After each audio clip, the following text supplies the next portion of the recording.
All right, good afternoon, everyone. Okay, my mic is on. Let's get this show going. All right, good afternoon. Welcome to the September 4th, 2025 board work session. Welcome to my board members, to MCPS staff, students and family, and those who are watching us online.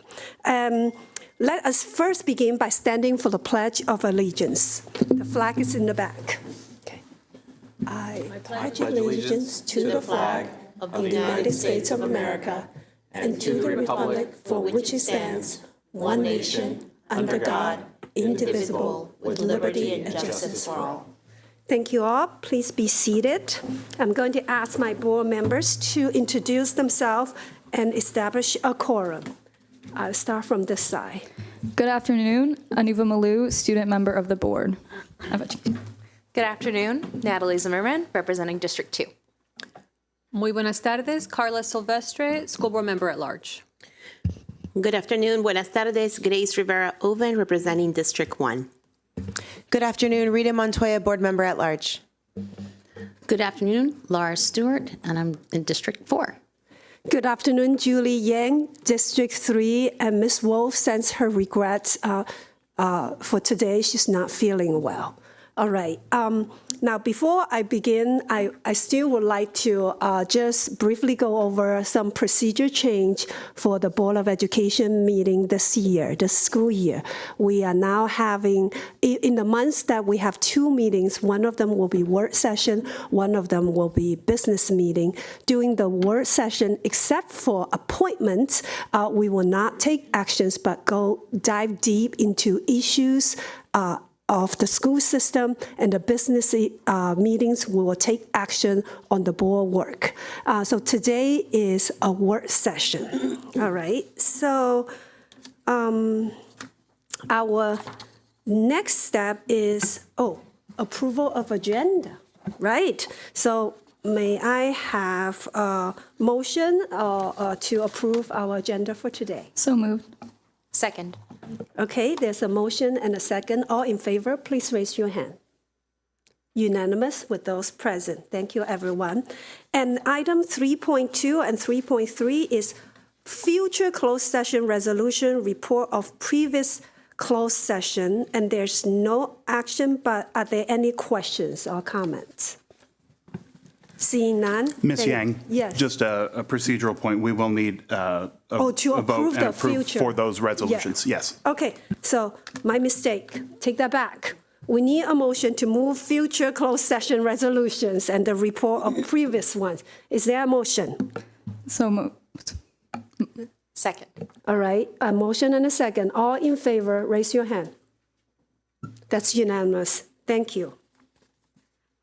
And the next one, it's the exciting recommended appointment. Dr. Taylor. Thank you, Madam President. I'm excited to bring forward 3 individuals for consideration by the board today for administrative appointments.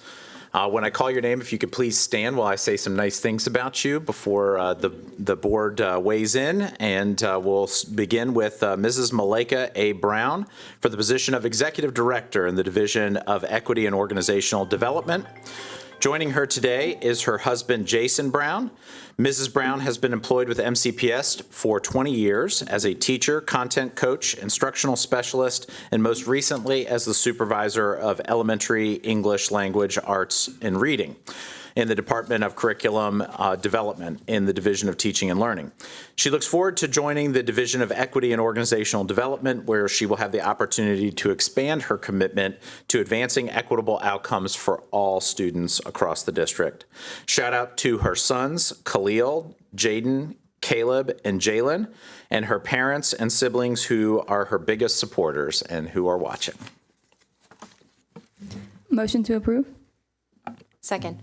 All right, there's a motion and a second. All in favor of this appointment, please raise your hand. That's unanimous. Thank you and congratulations.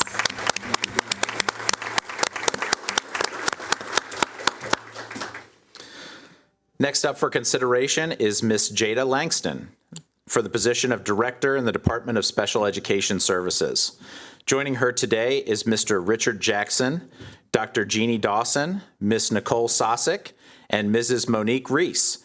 Ms. Langston has been employed with Montgomery County Public Schools for 5 years as an assistant principal, acting principal, and most recently as the principal at the John L. Gildner Regional Institute for Children and Adolescents, affectionately known as RICA. She looks forward to continuing to serve students in her new role, serving students with disabilities. Shout outs to her family and friends who are watching online from North Carolina and Delaware. Motion to approve? Second. There's a motion and a second. All in favor, please raise your hand. That's unanimous. Congratulations.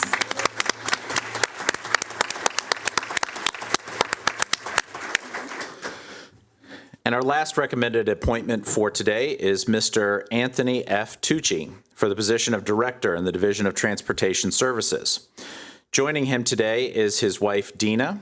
Mr. Tucci has been employed with MCPS for 16 years as a management and budget specialist, a team leader, an acting assistant director, and most recently as a team leader in the Division of Transportation Services. Mr. Tucci is honored to step into the role of Director of Transportation, where he will lead fleet, finance, IT, and field trip operations. Shout outs to his parents, siblings, mother-in-law, and his children, Mia, Joey, and Emma, and Tony's transportation team that came to support him today, who are off on this side. And that's a pretty big crew. Yeah, yeah. Motion to approve? Second. There's a motion and a second. All in favor, please raise your hand. All right, that's unanimous. That's unanimous with those present. All right, congratulations. All right. It's a big deal. It's a big deal. It's exciting whenever we have new appointments. It absolutely is. And while Tony's transportation team exits, because I know that they're going to want to congratulate him, this concludes our administrative appointments for today. And we certainly have some good teammates that are joining the team. Yeah, wonderful. All right, the next item is public comment. This might be a new record for me. Today we have 7 public comments. I'm going to read some standard verbiage. I have to do them, so bear with me, and I look forward to hearing from you. The next item on the agenda is public comment. While the board encourages public input on policy, program, and practices, and will consider the comments received, it's not the board's practice during its public meeting to respond to questions, provide comments, or take action on the issue raised. This is a public meeting, and the board expects the conduct of all speakers and members of the audience to be within the bounds of proper etiquette. Inappropriate personal remarks, rude retorts, and other such behavior is out of order and will not be tolerated. Those who demonstrate disruptive or disrespectful behavior during public comment may be asked to leave the room. In addition, public comment is not the proper avenue to address specific student or employee matters. Such matters should be directed through the complaint or appeal process. Each speaker has 2 minutes to deliver comments. When your name is called, press the flag button and speak clearly into the microphone. A yellow light and a simple beep indicate you have 30 seconds remaining. A red light and repeating beeps signal that time has expired. Once you have finished speaking, press the same button to turn off the microphone. Following the testimony, in-person testimony, if we have any, we will play the audio and video testimony. Copies of testimony are posted with other materials for this meeting on board docs. So when I call your name, we have exactly 7 in person. For public comment, please come to the front, fill out the seat from my left to my right. First one is Asha Talabragada. Second, Christine Handy. Pia Morrison. Loop Roller. Looper. I'm not saying it right. Please correct me later when you come to the front. Charlotte Cook. Catherine Civilico, and Ted Ollister.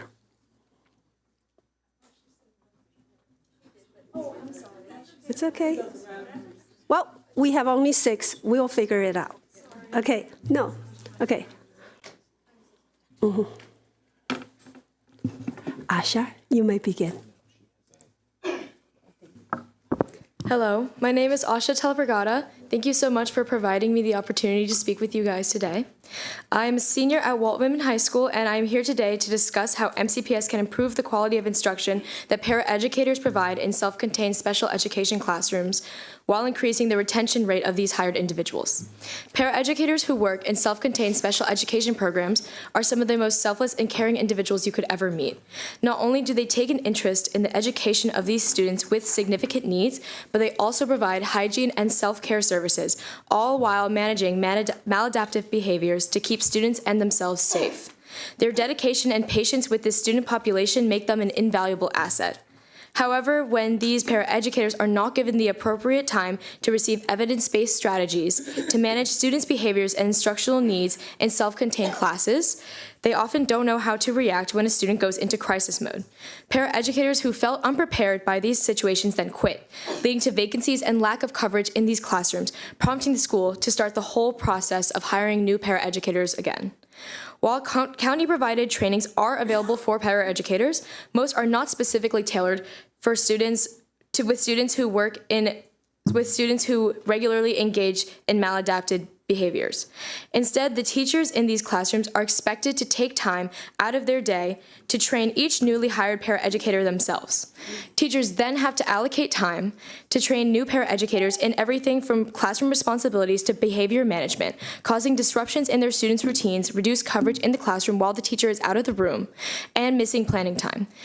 Since most teachers do not have lengthy chunks of time to deliver these trainings also end up being disjointed and incongruous. The solution is simple: paid training for paraeducators upon hiring, taught on non-instructional days by teachers or on instructional days by program specialists in simulated environments. Teachers shouldn't have to teach their staffs the skills necessary to work there. That should be a standard. Thank you. We have your testimony, and if we don't, remember to submit the whole thing for us to read. All right, thank you. Dr. Handy. Good afternoon. On behalf of Central Services leaders who work at the Carver Educational Services Center, I want to raise the critical issue of working conditions in this historic but unhealthy building. For years, our members have reported problems: mold that impacts the air they breathe, bugs that bite and leave bumps and rashes, inadequate ventilation, and concerns about air quality. These are not conditions that support wellness. The stories are alarming. There are rooms where some employees refuse to work because colleagues have become seriously ill with upper respiratory and autoimmune issues while working there. Others report red bumps and rashes on their skin after several consecutive days in the building.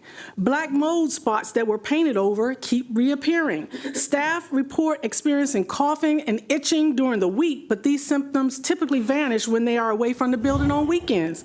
One colleague reported that she suffers from swelling of her eyes and rashes on her face every single day she reports to work.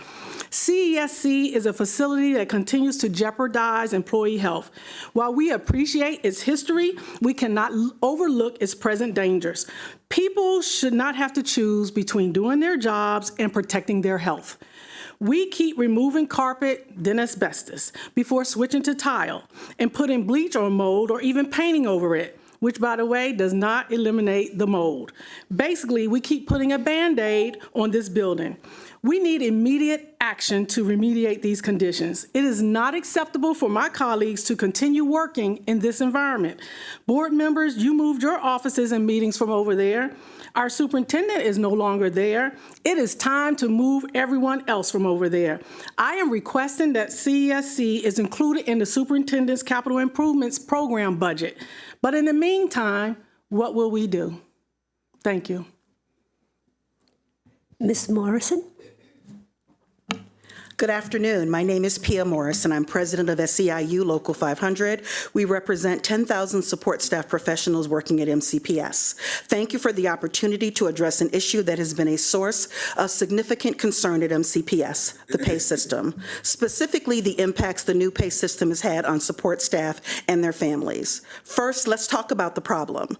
Over the past few months, there have been numerous reports of support staff facing delays or errors in their paychecks. For some, this has meant weeks of uncertainty, financial stress, and anxiety. It's unacceptable that individuals who are integral to the daily functioning of our schools are facing this kind of hardship, primarily when they rely on their paychecks to support themselves and their families. These payroll inaccuracies have left families facing unnecessary fees and evictions. MCPS must address these issues quickly and earnestly.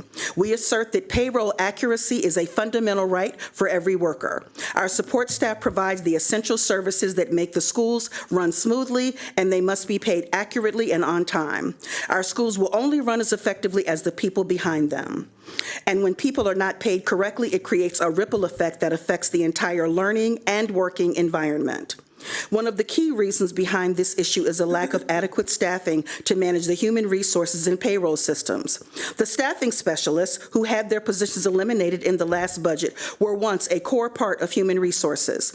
They understood the SEIU bargaining agreement and used their expertise to fill positions to support schools. Reinstating staffing specialists is not just a matter of fixing an administrative issue.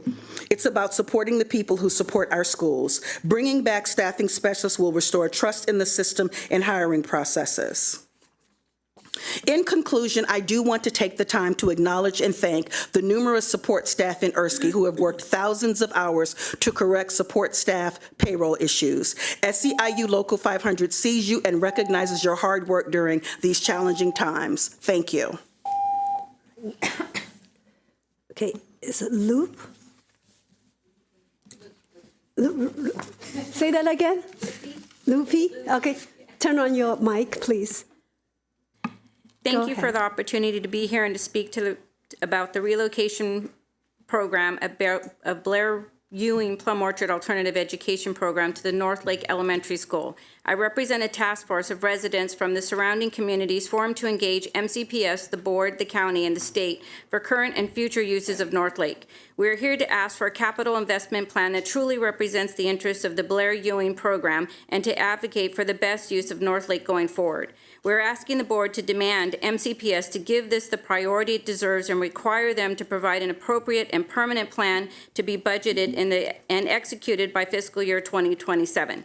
Admittedly, our relationship with MCPS has been strained by the way this relocation was executed. They have not been transparent, have repeatedly downplayed the community's legitimate safety concerns, and withheld timelines that place this program in our community for up to 5 years. Additionally, they have accused us of not supporting these kids, though they have neglected this program for years with no actual plan or budgeting for a long-term solution. In the meantime, they have poured millions into capital improvements for more affluent schools throughout the county. When you toured North Lake last March, you saw the school is not appropriate for this program, even in the short term. It is an aging elementary school in disrepair and is simply not designed for an older student population. In short, everyone would agree this is not suitable for a program as important as Blair Ewing.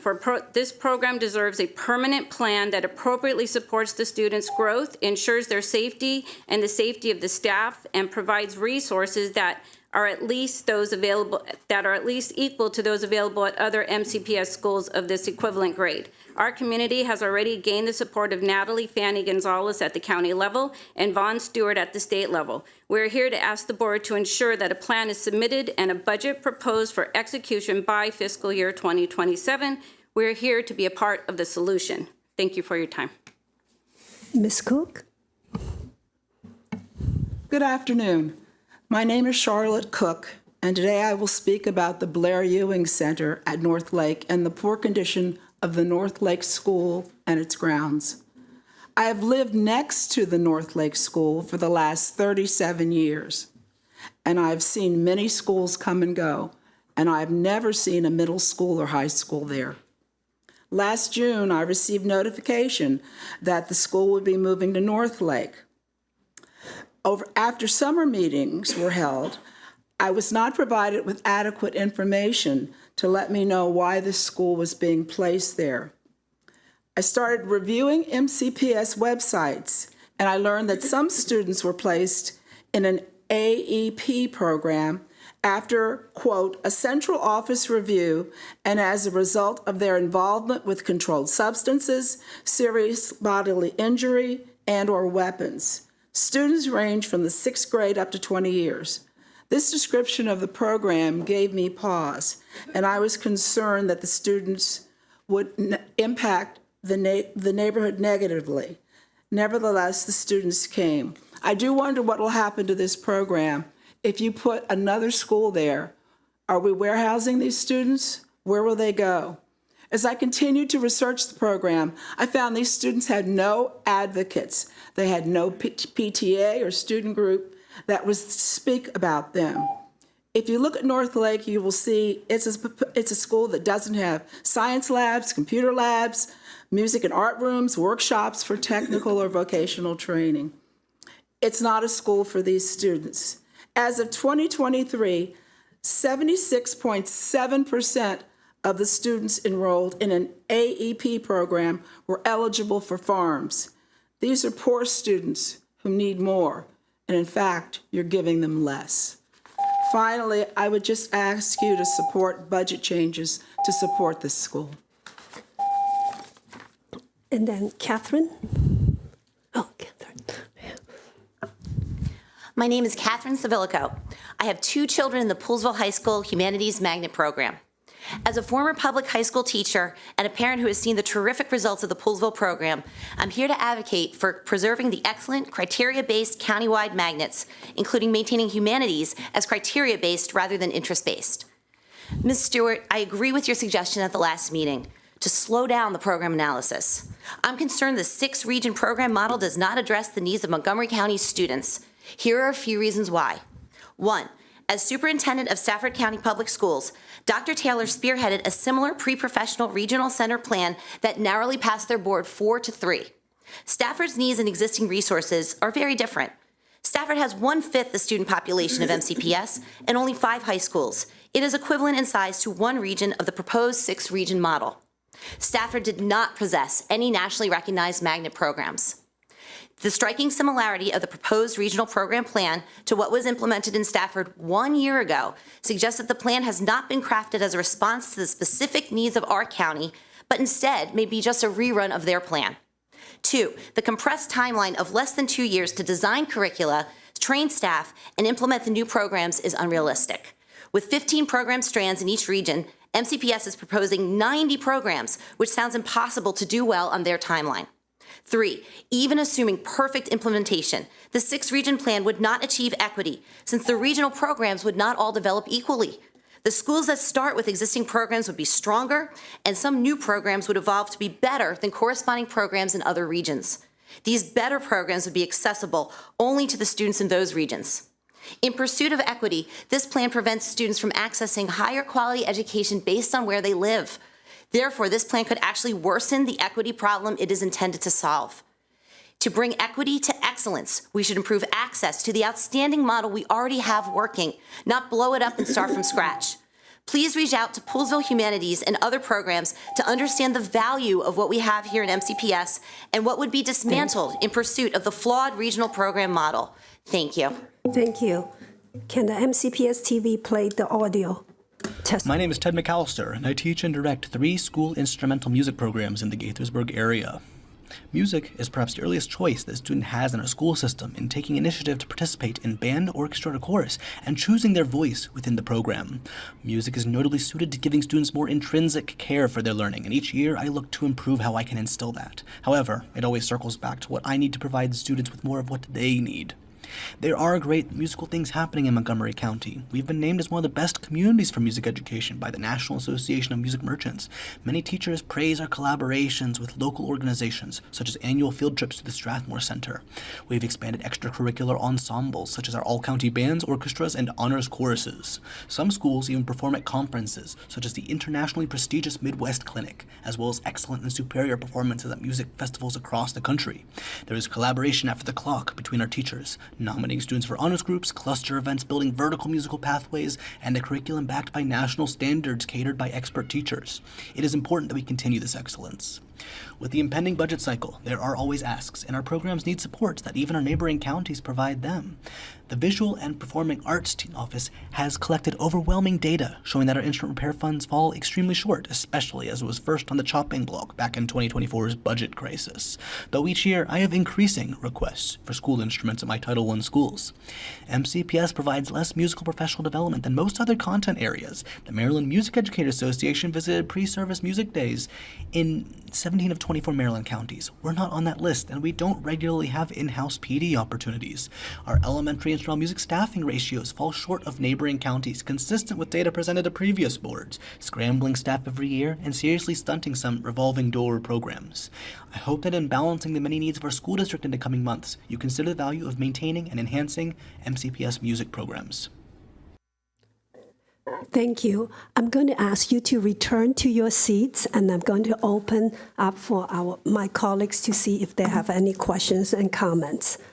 Colleagues, any questions or comments? Ms. Stewart.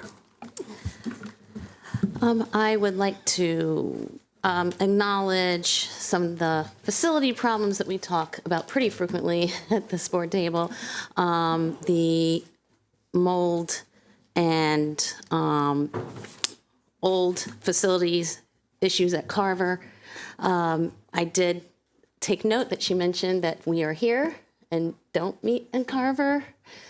So I want to make sure that we acknowledge that there is a problem and maybe go over some of the plans to mitigate the issues that are there and to accommodate our employees that are having health issues, and also go over if there is a plan to both get the FCI scores for North Lake and Carver in the future.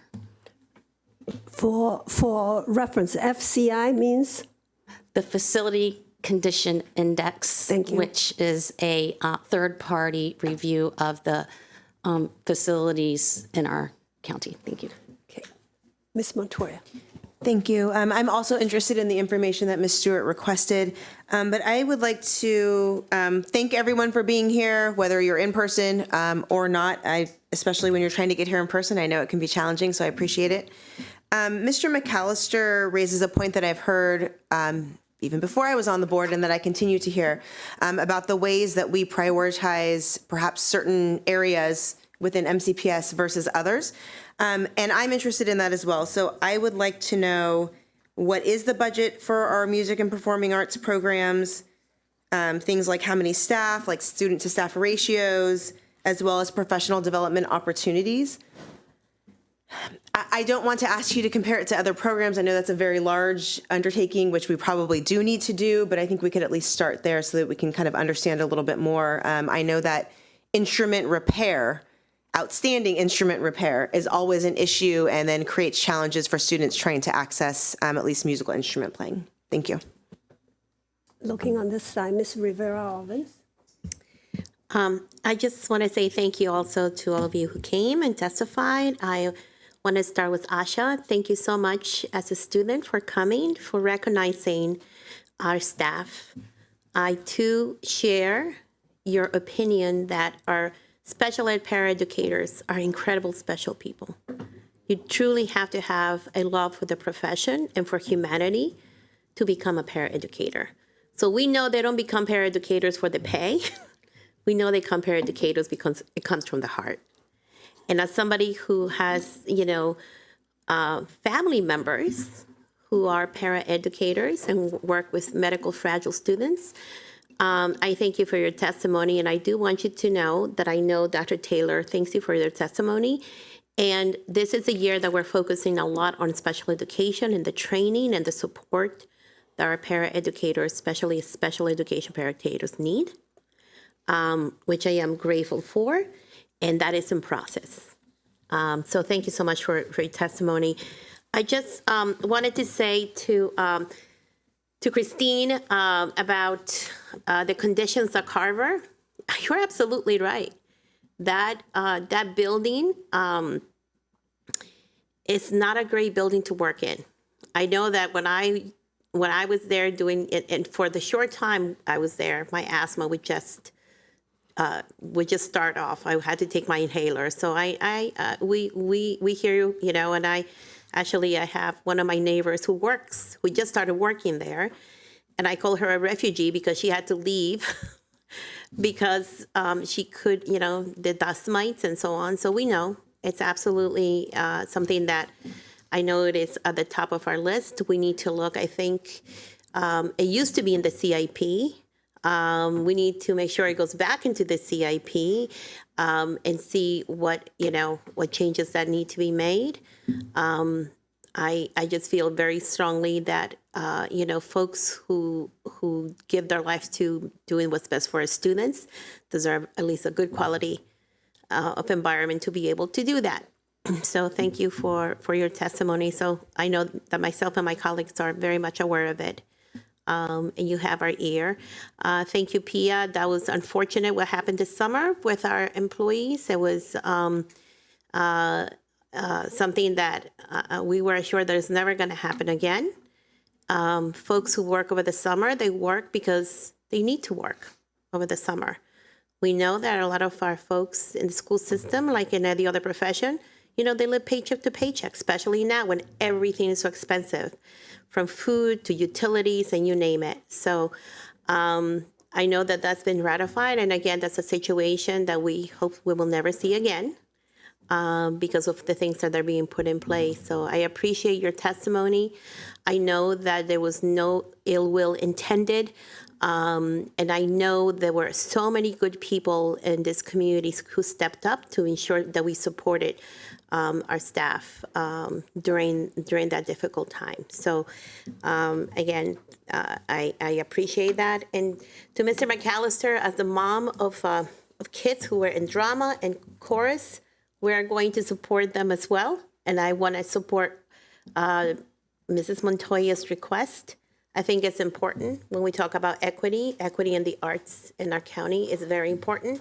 Access to instruments is very important across the board, especially in our Title I and farm schools. So thank you all for coming. Ms. Silvestri. Thank you. I think we heard a wide variety of topics covered today. Some of them are budget dependent, but some of them are not. And so I really appreciate hearing your perspective as we begin the school year, as we begin our budget development process. Always appreciative of hearing from the community in terms of what needs to improve. Some of the things we know, we hear them repeatedly, and we want to do something about them. But just appreciate your lived experience and giving us your perspective. So thank you for being here today. Mrs. Zimmerman. Thank you. I also want to thank everyone for being here today.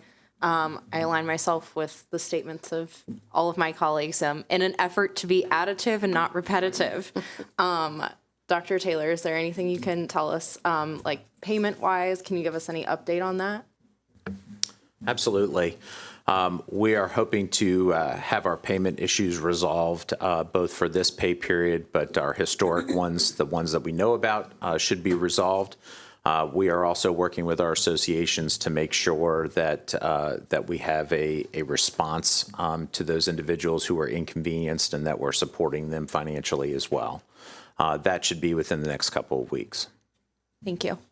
I also want to thank Asha for her advocacy. You came from such a place of empathy for our staff and students. It really came through in your testimony. Thank you. And I also want to give a special shout out to Ted McAllister because we taught together at Summit Hall. He's a wonderful teacher and a really great advocate for all of his students. Thank you. Ms. Maroon. I also want to echo all of my colleagues' statements and align myself with them too. And shout out Asha. I mean, we're only in the second week of school and she's here today testifying. So I think that is very admirable. Yeah. I do want to note that I do agree with the parent that testified from Poolsville about concerns about implementation of programs at such a vast scale. Programs have a multiple factors that go into deciding what they are and the greatest factors to them. So I just want to continue that transparency that we have been doing at every single meeting through the presentations about programs and the future of it. Thank you to my colleagues. And one of the things that I would say is what struck me with all the 7 testimony is how caring our communities are. You are advocating for students, for other colleagues, and so that we do things right by them. So really appreciate your comments. Dr. Taylor, I do have a question about, in terms of what we are handling with the buildings, air quality, mold issues, do we have a standard procedure chart? I'm interested in knowing that, and I think if we don't, I would strongly suggest we have one. Also about communication. How are we communicating? Absolutely. So we've got a couple of things that are going on. Obviously, we have a number of school sites that we're monitoring very closely. This has been a difficult year for humidity and poor HVAC systems in the DMV, not just in Montgomery County, although Montgomery County, we have some really lacking infrastructure that needs to be addressed. We do have a process. That process does have a significant remediation and cleaning component, as well as looking at repairs. We can make sure that that's available to the board and to the public. Individual school communities are receiving updates as we go through the process and when we identify something. And then, of course, when we have to do testing, we share reports and whatnot. Our Carver Education Services Center is no different. Within the hour, they should be receiving an update on next steps and things that we are doing to try to remediate and clean as well as correct. This is going to be an ongoing issue that we contend with in Montgomery County for quite some time. We've got about a couple decades worth of infrastructure that has been ignored and not fully funded, and there are consequences to that. And there's a positive side to that, too. We've chosen to make investments in other areas that have really enhanced the school system in a positive way. But this is an area that we need to focus on, and it is something that's going to take us many years to correct. And so we do have to prioritize, and it's great to have community partners that are stepping up to help us with that prioritization, and we certainly see it full on. And so we take it very seriously. Health and safety is number one for us. I'd love to tell you that our number one responsibility is instruction. It's not. It's our number 2 responsibility. Safety comes first. And so with that, this has received our full attention. Thank you for recognizing the importance of this, and I look forward to seeing the flow chart and the clear communication. And lastly, this is, I think all of my colleagues are concerned about the pay issue. Staff deserve to be paid on time and correctly for the work they have done. I know that we have asked this before, and I know you are addressing it, but whatever it is, whether it's human issue or technology issue, we want to see this to be resolved and keep us updating on how it's progressing. Ms. Stewart, you have one more comment? One more comment. Go ahead. I try to highlight one and let my colleagues go through. Right, and so, right. As far as the school instruments, last year, I believe, I asked about the Educational Foundation, and at one point they were accepting donations of new instruments, but I don't know if I see that anymore on the website. But I do believe this is an opportunity for us to raise money for instrument repair and for donating instruments. So I would love for us to talk to our partners and the Educational Foundation. Thank you for your comment. Thank you. To go with Ms. Stewart's issue on instrumental music repair, last budget cycle, I request for the school system take a look at whether it makes sense for us to have an internal person for some of the instruments that we have a lot of, like violin, viola. So hopefully this budget cycle we can hear some update. Yes, Ms. So Victoria. just one additional item that is in similar vein. I asked actually a similar-ish question, but with students. Is it possible to train our students to learn how to do these repairs, which also could be a potential entrepreneurship opportunity for them because it's very much in need across Montgomery County. There's only so many music stores that have time and the fees that they charge. And so when we talk about kind of offering our students opportunities for maybe internships or various things, that's a potential space that we could also look into. All right, seeing no other lights, this concludes our public comment portion.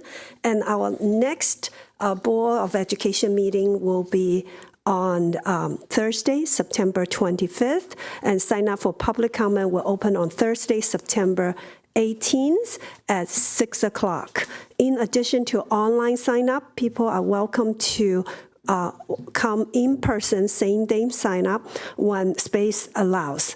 Unallocated slots may be filled on a first come, first served basis on the date of the meeting.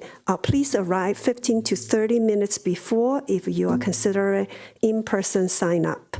All right, let's go to the next item, which is a very exciting one, is opening of the schools. Now, before we go to Dr. Taylor, do any of my colleagues have anything they want to share briefly, very briefly, about the first week of school? Anyone has anything they would like to share? Yes, Ms. Maloon? I've been saying this throughout the week, but I'm just so happy to be back, finally being able to see the students, and especially Transition Day. I got to see it at Blair, see what was happening, and it was just so wonderful to see. I would have loved that as a freshman, personally. I think it would have made it a lot easier to manage my schedule, so I'm very glad to see that it would happen this year. Mrs. Zimmerman? I love the start of school. It's great. I miss it very much. But I also want to speak to what I saw on Transition Day and the magic that was going on there. Not only did I not see any kindergartner tears, but I didn't see any kindergarten parent tears. And that was really impressive. But it was also just so wonderful to see our students welcomed in and have that great transition. And it was wonderful. I got to see the following day a little bit there, and it was just a great start to the school year. And I'm feeling confident that all of our students and staff are going to have a great year going forward. Ms. Silvestri? Thank you. When I see a school bus out in the roads at the start of the school year, it just warms my heart, because I know that means that students are going to schools and staff are going to teach and take care of our students. So visited a couple schools this year, and I just want to say a huge thank you to all of our staff. Every single person in the school system plays a key part in the education and success of our system. So that's what impresses me so much, is just people coming in and day out and making sure that our students have the best education. So thank you. Ms. Rivera? Visited about 30-some schools the first week of school, and the transition day at Northwest High School was amazing. The amount of young people that volunteered to be there. So transition day, I think, is a home run. I think it's a home run. Unlike Ms. Zimmerman, I saw the opposite. I saw some parents actually teary-eyed who had to be led away by staff. Brought back memories when my firstborn went to kindergarten, and she was like, bye. And I was like, what do you mean bye? But it was very special. But I also want to thank, besides our staff, our support staff, I want to thank the PTAs. Some of the PTAs in a lot of these schools went through the extra lifting of making sure that they were welcoming signs, there were cookies, they were just, it just warmed my heart of how much that welcoming feeling I felt. And I just want to say thank you to everybody that made it happen. And to those folks who made sure our schools were impeccable and they were clean and they were shiny. I think we forget sometimes of the people behind the scenes to make our schools look like that. And these folks worked really hard, weeks in advance. They were there at 3 a.m. in the morning, making sure all the doors worked and everything, and the bathrooms worked, right? So to those unsung heroes, because they truly are, because we were there, 4:30, Ms. Yang, and at Northwest High School, and they were already there. and without coffee. I just have to say thank you, muchas gracias, for all the work that you did to ensure that it was truly a special, special day. Ms. Montoya. Thank you. I am a current parent, and for a variety of reasons, I had occasion to be at a number of different schools throughout the county over the summer. So I would like to just align with Mr. Rivera-Oven's comments about the amazing staff and all the work that they do that we don't see. I literally saw a principal helping to power wash the outside of the school. She was like, I had some time, let's get it done, right? And so that's what folks are doing. They're unloading books. They're taking them to new classrooms. Sometimes, unfortunately, even when the books come a little later than we hoped. They're getting them there and they're hustling. I also want to give a shout out to Transition Day. I heard from a lot of different families about how amazing and wonderful it was. I know that our staff had to really hustle to make it happen. It was something new this year, and there may have been some hesitancies because change is always challenging. But they did it, and they made it happen, and the families are so appreciative. Kids were ready to go on day 2. They had gone through their day. They knew what it was going to be like. So as a current parent, I really appreciate that because I know how hectic things can be, especially when we're trying to work and get everything done. So I just really applaud the Transition Day and all of our staff that made it happen. And again, all of our our building services cleaning staff. My grandfather was what they used to call a janitor or a custodian at the state capitol in California, and I know how hard they work to make sure that we don't even realize things are being done overnight while we're not there. So again, thank you all so much. Ms. Stewart. So this was my first opening of schools year as a board member, and it was so exciting. I was able to visit with Dr. Taylor about 19 schools, 2 days. We were out and about. And I have to say, it was so inspiring, and it just lifted my heart to see all the work that went into it, and the kids were so ready to learn. And I just wanted to highlight a particular teacher that seemed to go above and beyond, and it is George over at Stephen Knowles. And he built an adaptive soccer machine so that kids who cannot kick a ball into the goal could still have that experience. And I got to see it in motion, and I took a little video, and if I can remember, I'll put it on Instagram. But you should, try to check it out if you can. But these are the type of things that we do for our kids to make everyone feel included and successful, and I am here for it. So thank you so much for scheduling those tours. For me, there were so many wonderful moments, so many favorite moments. If I have to pick one, that will be our visit to the kindergarten classroom in Force Me Elementary School. And we were having a little conversation. We walked in during the math session, and we were having a little conversation with the student. And one student had eyes were red. He was having a heart moment. But the teacher invited him to sit on the big chair. When we finished talking, and she put her hand wrapped around his shoulder. And then when we finished talking to the student, she carried on with her lesson. No spotlight, no fuss, but care. For me, coming from an early childhood background, that's what we do in our schools. We not only teach numbers and letters, we teach our students to try something new, to do something hard, and we provide them with the support. And that's what we do best. Not just academics, but teach to be humans, teach humans. So thank you for all the staff, administrators, teachers, supporting staff that made our kids feel seen so that they can learn. So thank you so much. Dr. Taylor. Well, this is my favorite time of year, and clearly I'm not alone. The excitement welcoming our students, staff, and families back to a new school year filled with so many possibilities is just a huge joy. Despite the fact that we have some HVAC drama and some facilities that need a lot of support, The energy across the school district is undeniable. Last year when I came to MCPS and did this presentation, we centered our work around engagement, evaluation, and empowerment.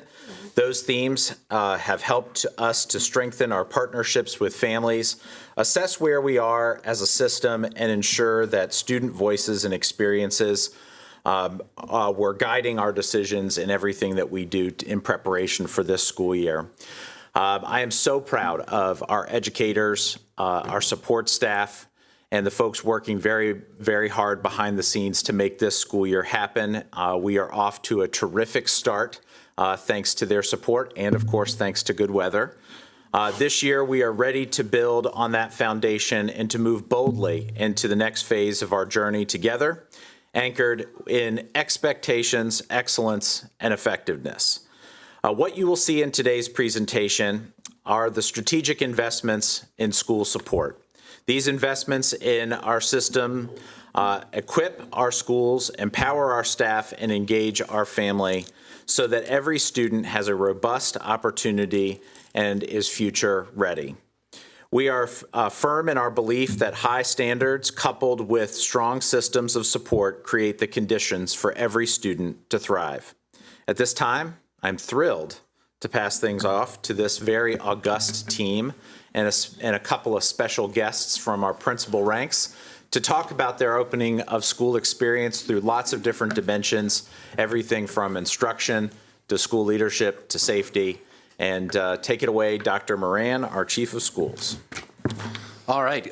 Good morning. Good afternoon. Wonderful to be here with you guys today. Appreciate the enthusiasm around the opening of schools. As parents would say, it is the most wonderful time of the year. Some students may differ, but I don't think they do this year. And I will tell you that the vibe in our schools is buzzing with positivity, in a spirit of continuous improvement to make this an extraordinary year for every student that walks through the doors of each of our respective schools. It truly has been a remarkable start to the school year.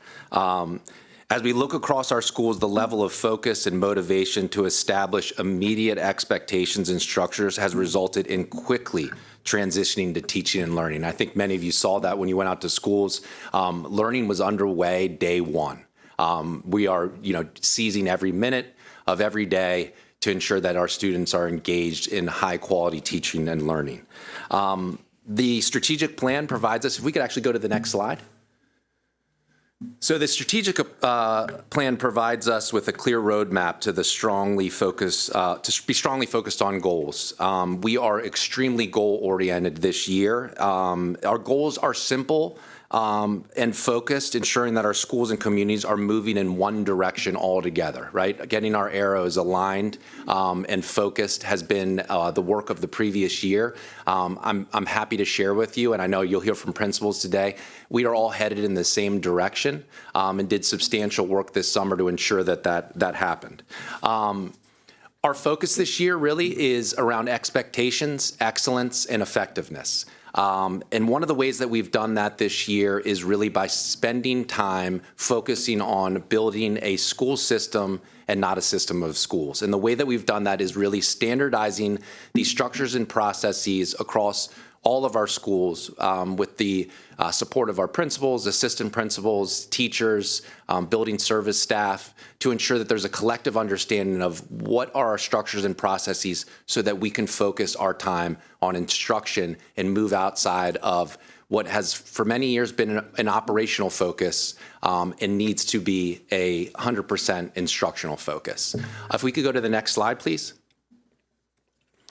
So as our strategic plan shows, we really, our goals are clear. They are certainly ambitious as they should be. We are expecting that every student will achieve and grow. We're committed to setting high expectations and providing the supports necessary so that every child can thrive. All our students will graduate with meaningful post-secondary opportunities, whether it's college, career, or service. Our schools will be safe, welcoming, and inclusive with strong operations. And I want to take an opportunity to put a name, actually with a face that you guys were just sharing about the impact that building services has. Mr. Ayala, building service manager at Georgian Forest Elementary School. Not sure if you had the opportunity to go there. That school is an absolutely beautiful learning environment that he has led his team and transitioned it into just a place that shines. And what I was sharing with him when I was out there on a visit was that ensuring that he understands that because it's such a beautiful learning environment, beautiful things are happening in the classroom. The kids feel valued, they feel important, right? And just those strong operations have been in place to start off with a wonderful start to the school year. Together, these goals align our daily work with a larger vision, ensuring excellence, equity, and effectiveness across every classroom and every school. If we could go to the next slide, please. So the opening of schools has been focused on, as I said, standard-setting structures to protect the most valuable resource we have, the time to teach our students. Strong structures and processes that are well communicated and well supported will be effectively implemented. As we open schools this year, several priorities stand out. And what you'll see throughout this presentation is the focus on student success and well-being. First off, Transition Day played a critical role in setting the positive tone for students' first experiences. During pre-service and the first week of school, every staff member and student received critical information and training on the standard safety response protocol, the implementation of a clear grading and reporting regulation, a code of conduct that reflects high expectations that are supported by restorative approaches, and a value on the power of relationships, and reinforce guidelines for personal mobile devices to increase student engagement in their learning environment. This information was also communicated by principals to their community in a standardized way and will continue to be communicated to ensure a collective understanding and therefore commitment to the importance of school structure. We are also addressing the critical issue of our hate bias response by ensuring all staff, students, and families receive the same information to ensure a common understanding of how we address hate bias. We are implementing the Maryland Values Act and promoting transparency with our new refrigerator curriculum. These priorities are significant, but having them consistently implemented to start the school year is what is right and best for our students. Next slide, please. So Transition Day. Transition Day. Wait, what happened? All right, hit the video.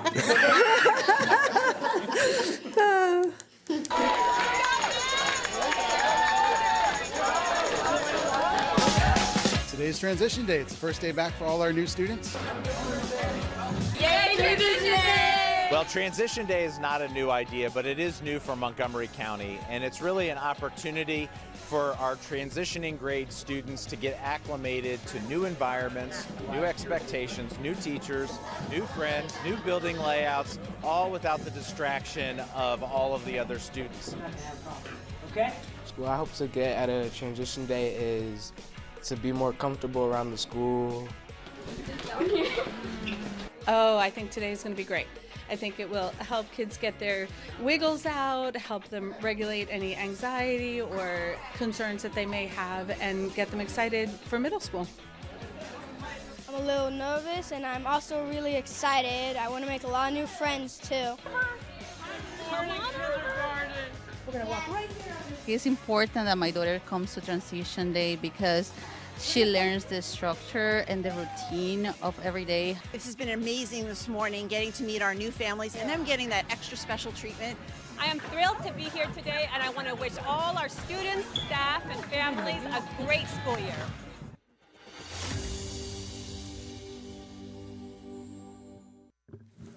All right, so Transition Day was a huge success, as you guys just shared a lot of anecdotes as you traveled around to schools.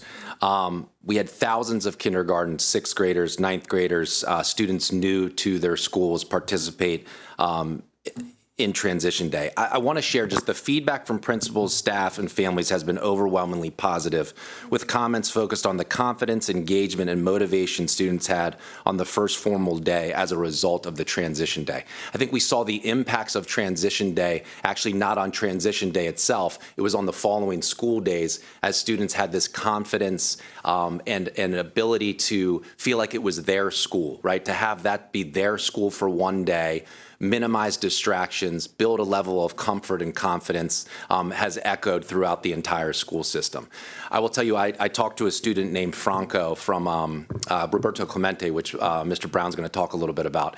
And he said to me, as I was talking about Transition Day, he said, this is going to be a big year for me. And I thought to myself, this is going to be a big year for us. This is going to be a big year for our school system. But I loved that excitement that he shared. I also want to just say, most schools reported attendance rates of above 90% for Transition Day. Above 90%. And I think that is just speaks to the community engagement, the principal engagement, the quality of communication that went into this effort, to have 90% of our students. Just to touch on that, for our elementary schools, we had Belmont, Beverly Farms, Page, Bannockburn had 100% of their students turn out in attendance. Our middle schools, Cabin John, Clemente, Eastern, exceeded 95% of their 6th grade students in attendance, showing that our efforts to engage students and families was highly effective. Our high schools had strong participation, with Clarksburg, Quince Orchard, Damascus, Wooten, all being above 85% in attendance, ensuring a strong start for our newest 9th graders. Together, these numbers reflect a community that is eager and ready for a successful school year. So if we go to the next slide, please. See, I was in the right order. All right, so if we're going to go over now to Marcus Jones, who's going to talk about the standard response protocol. So good afternoon. It is a pleasure to be with you all for the start of this great school year. And I have some exciting news to add on to Dr. Moran's presentation, because safety and emergency management has been engaged with all of MCPS to present a new standard response protocol that we think that has been well received. It has been already put into motion at some of our schools and really being handled really well. So I want to share that with you this afternoon.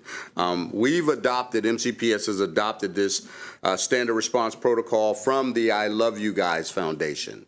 This is a foundation that has been really instrumental in school safety across the country. And this is becoming a nationwide standard, and it is something that we thought that would really be fitting for our school system to eliminate lots of confusion about terminology. And it not only helps us as internally from MCPS with students and staff, but it also helps our external partners and our parents to help them understand what this terminology means. And it goes to our bigger point of really trying to communicate this throughout the beginning of this school year and throughout the school year, so that people will, again, learn this as a second nature. So it gives, again, everybody this common language and a set of actions to be put in place for emergency. So to go back, all of our administrators were trained in August in order to learn and understand the terminology. All of our staff was trained during pre-service week. And our students are going to be receiving grade appropriate lessons and slide presentations during this month and in October for them to again better understand this standard response protocol. It's not something, again, that we like to do one time. It's something that we like to really kind of repeat so that people really do understand what this language means. So this, again, ensures compliance both with our policy here at MCPS, but it also requires the state requirement for safety, and that's very important as well. Could we go to the next slide? So in the next slide, you see the actual, these are the 5 terms that we utilize that are one-word terms: evacuate, shelter, lockdown, hold, and secure. And our new terminology is, everybody mostly has been familiar over the years with evacuate, shelter, and lockdown, but now we've really simplified the hold and secure that now replaces shelter in place versus modified shelter. And again, it just helps us to better understand. For example, we look at evacuate. that would be, for example, such as a fire, right, or a bomb threat that we will want to evacuate our buildings. Shelters more related to a weather or hazardous condition. So we have a tornado, we have a hurricane, anything of a weather warning that we would we note that we have processes in place for shelter. And of course, lockdown being of a serious nature, of a danger inside primarily or on the school campus, that's when we would go into lockdown. The hold is now really helps us with, for example, you may have a medical emergency in the hallway or another situation, and it just allows business to go on as usual, but everyone kind of stays in their own place to continue doing the work that they've been doing. And again, secure, again, there may be some threat that might be outside of the school and not necessarily really nearby. Law enforcement has made us aware of their activities, and they may request us that if you all would just stay inside your buildings, we would bring students in who may be at recess or outside, they would come inside the building in a secure mode. That is, again, the information that we've changed. We made those changes. So, again, the newly introduced ones are really being simplified in a way that I think that people are clearly understanding much better.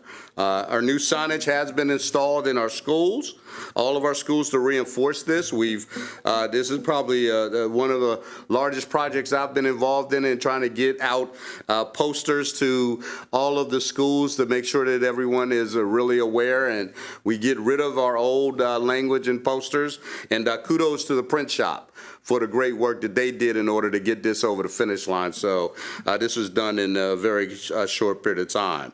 We're also going to be providing parent guides and reference cards to our parents and our families. They'll also be presented in digital versions, and we can have other versions that, paper versions that they can also be available to them. And if we need to do those in other languages, we can do that as well. It's consistency, again, across our schools is really important for us to help to reduce that confusion, and it does improve safety during emergencies because people act very quickly as a result, knowing the terminology that they have, that they are aware of. I'm sorry. The next slide, please. Again, students and staff, again, review these protocols for actions to take. These actions during emergencies, during unstructured time. So again, we have times that, that are not necessarily class periods, right? It might be before school. It might be, at lunchtime. It might be after school, at dismissal. So again, these are terminology, again, we want to make sure that they are aware, should they be in a place that they need to get to safety while they're still on campus and in the building. These are and this is something we work with our students and staff for years. This is not new to this process, but we just wanted to reiterate this. So again, for an evacuation, we are again exiting the building quickly, keeping the students safe, and we find a staff member who will report out attendance. For shelters, again, we move quickly to those designated weather area safe zones that we've already established. Supervise the students, they remain quiet, and they listen for instructions. For a hold, as noted before, students remain where they are. If they are transitioning, they report to their next class, and they'll stay in place while staff supervises and close the classroom doors if that's at all possible. For secure, again, as I noted before, students that are outside, they must be brought in immediately, and no one will be permitted to exit the building during this status until that status is cleared. And again, for lockdown, as you all know, this remains clear directions as, again, reporting to the nearest classroom or office, locking doors, staying away from windows, remaining silent, and waiting for instructions. So again, this is something I think that has a lot of enthusiasm throughout the district. We look forward to, again, working with our staff. A lot of the training has already been put into place. Schools are already going through their exercises, practicing this, and so it's really it's been important. In fact, in Rockville, they had an incident yesterday, but they had practiced just days before, so they were well versed, and everybody really did a great job in that regard. So, thank you. If we could go to the next slide, please. All right. Good afternoon. So we'll talk a little bit about what's happening on the instructional side of the district. We are really excited because we talked last school year about some of the challenges with our grading and reporting and some of the changes we were going to be making. So this is an update for you all to share how things have been going as we've gotten the school year started. And so if you go to the next slide, please. Our grading and reporting changes focus on 3 priorities: clarifying expectations, increasing rigor and accountability, and decreasing variance across our schools. We've made a lot of changes to our grading and reporting for this school year. Some of them are changing the final grade calculation. I think that was the biggest change. Our policy around due dates and deadlines for our students, our changes to reassessment policies. We made changes to our semester summative assessments, ensuring that we have timely feedback from our teachers to our students, syllabi expectations, and we provided our schools and our families with several resources. If you go to the next slide, please. We want to just very quickly talk about why. Why are we doing this?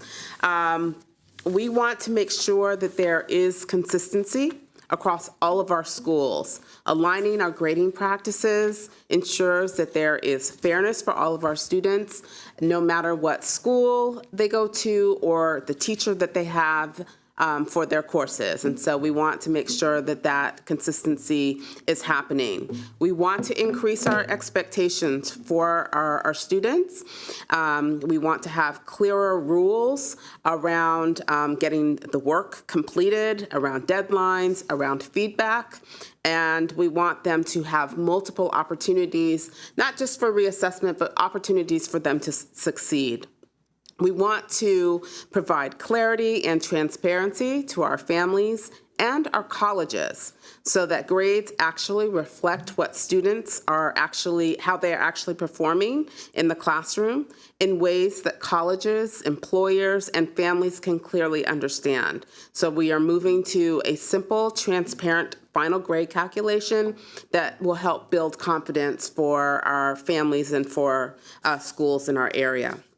If you go to the next slide, please, you will see here we have two different concepts here, but one, we got a lot of questions about the transcript and how we were going to communicate this to our colleges and universities, and so we have put a note on our transcripts. I will also share that for our local schools on September 25th, we have a meeting with Johns Hopkins University, University of Maryland College Park, Towson, and Morgan State University, where we will be hearing from them about their enrollment application process, and we will be sharing with them the changes that we've made to our grading system. And so that will be really helpful to get their perspective about how we can continue to communicate the changes as we move forward.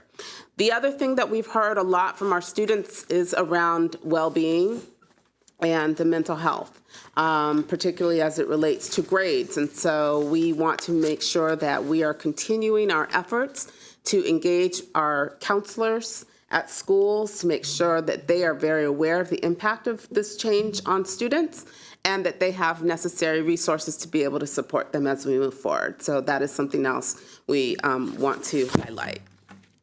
If you go to the next slide, please.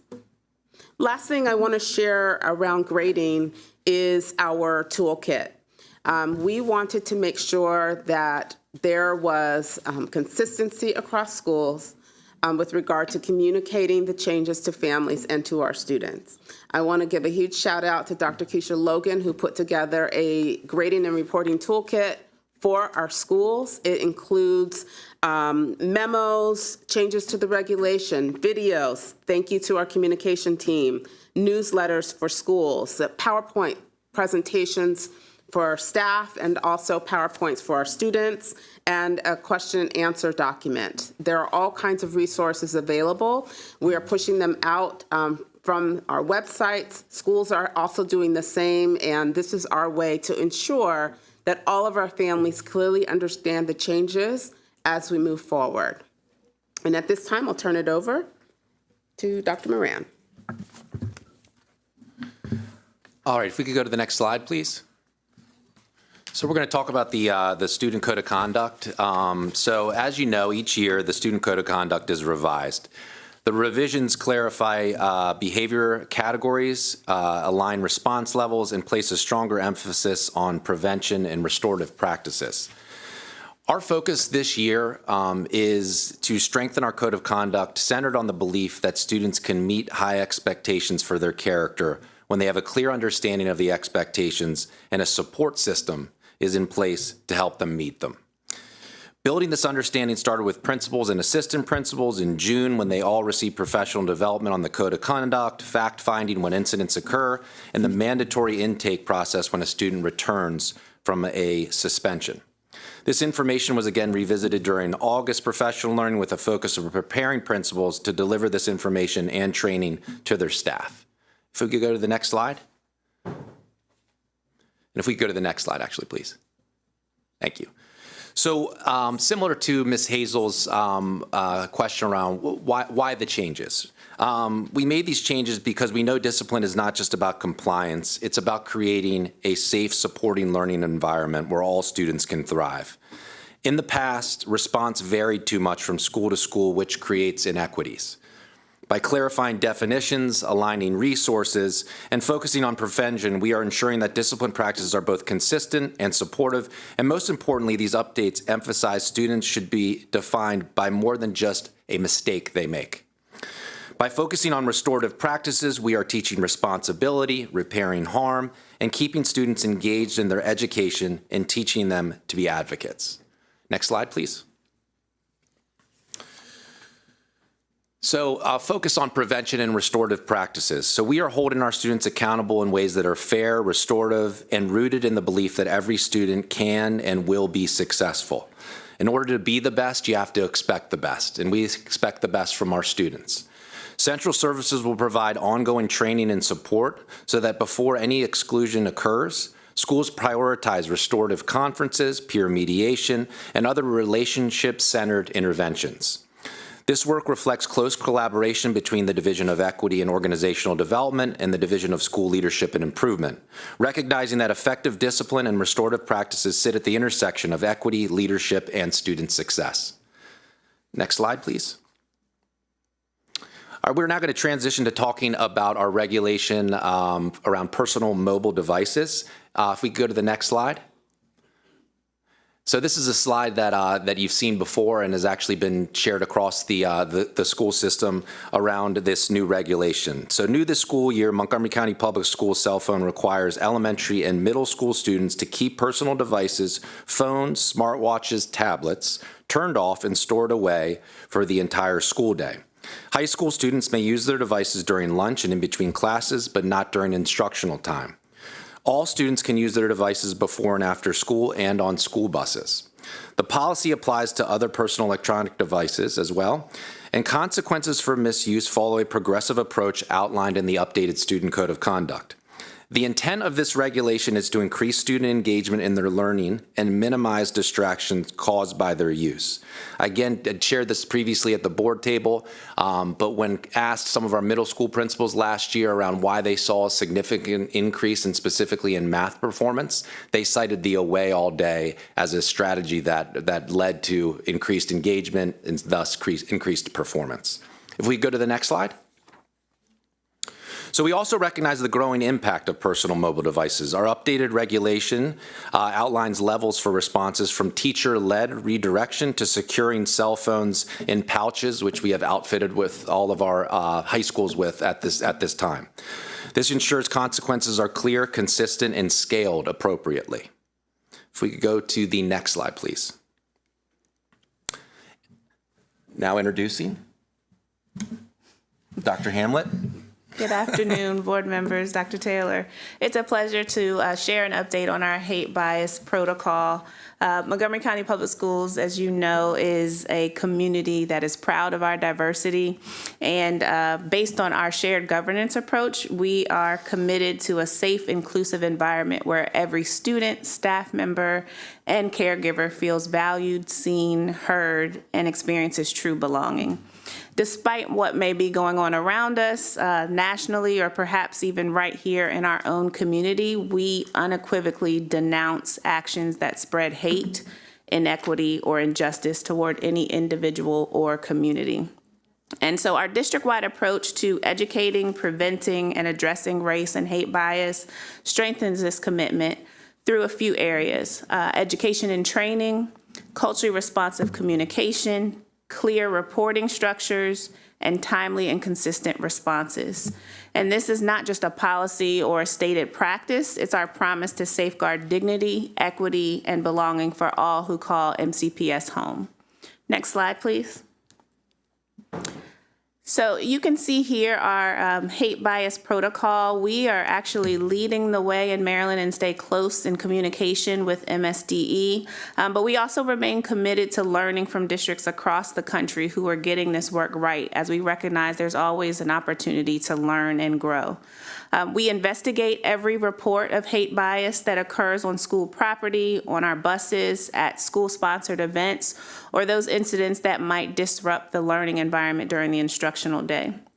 A hate or bias motivated incident is any intentional discriminatory behavior. So it could be verbal abuse, harassment, bullying, slurs, threats, violence, vandalism, or even property destruction motivated by bias against someone's actual or perceived personal characteristics. And protected characteristics include race, ethnicity, color, ancestry, national origin, religion, immigration status, sex, gender identity or expression, sexual orientation, family status, age, disability, socioeconomic status, language, and other legally protected identities. We do have a monthly action plan. It's an implementation map to guide our work, ensuring that strategies to prevent and address hate bias are carried out consistently and with accountability across our schools. So our students, staff, and families can actually report incidents through multiple avenues, including the Stronger Students app, the Student Welfare and Compliance website, and additional reporting options that you see here on the screen. But ultimately, our commitment is clear. We want to prevent hate and bias, respond swiftly, and continue to build safe, inclusive schools where every member of our community experiences a sense of belonging. Next slide. So in 2024-2025, we revised our reporting structure with some pretty powerful results. The new approach allows for better judgment on each case, using a more responsive flow that provides space between complaint, investigation, response, and communication. This structure supports age-appropriate responses as well. It increases transparency and creates a safer process for reporting. So it actually also aligns with restorative practices by focusing on accountability, repairing harm, and supporting students in the most meaningful ways possible. And to be clear, MCPS still reports all hate bias incidents as serious incidents. Adjustments to our structure, supported by professional learning, do not change our commitment to full reporting. We are correcting and attempting to correct misinformation. The process has not been weakened. It's actually been strengthened to ensure that every incident is addressed with care, fairness, and accountability. We have seen reported hate bias incidents decrease by more than 50%, from 520 in the 23-24 school year to 253 in 24-25. We do know that there have been some questions in the community about reporting, and we take that seriously. And at the same time, this data does show meaningful progress and signals our efforts to prevent, educate, and respond, and that those efforts are having an impact. So looking ahead, we'll continue to refine our processes and strengthen trust so that students, staff, and families feel fully confident reporting incidents, and know that they'll be addressed with urgency and care. At this time, I'll turn it over to Dr. Moran to share an update on the Maryland Values Act. Thank you very much, Dr. Hamlet. In January of 2025, MCPS provided resources to families and guidance to schools regarding immigration concerns. In May of 2025, the Maryland Values Act was signed into law during a Maryland legislative session, which provided updated information and procedures that has resulted in MCPS updating the resources we originally provided to schools, students, and families. If we could go to the next slide, please. As a school system, our commitment remains the same. We welcome all students in MCPS regardless of their immigration status. We value and affirm our students and families, and in alignment with the Maryland Values Act, our schools remain safe places for every child regardless of their immigration status. If we go to the next slide, please. So as a result of the Maryland Values Act, MCPS has updated our immigration response protocol to come in alignment with state law. And I just want to note that this was also gone over and shared with our principals in August, and then our principals then went over this with all of their staff during pre-service and preparation for the school year. We've updated our student and family flyers and websites and have disseminated that information regarding the new protocols and procedures to ensure that people even outside of the school have an understanding of the processes that are required under the Maryland Values Act. If we could go to the next slide, please. And I'm going to turn it over to Ms. Hazel now. Ms. Porter.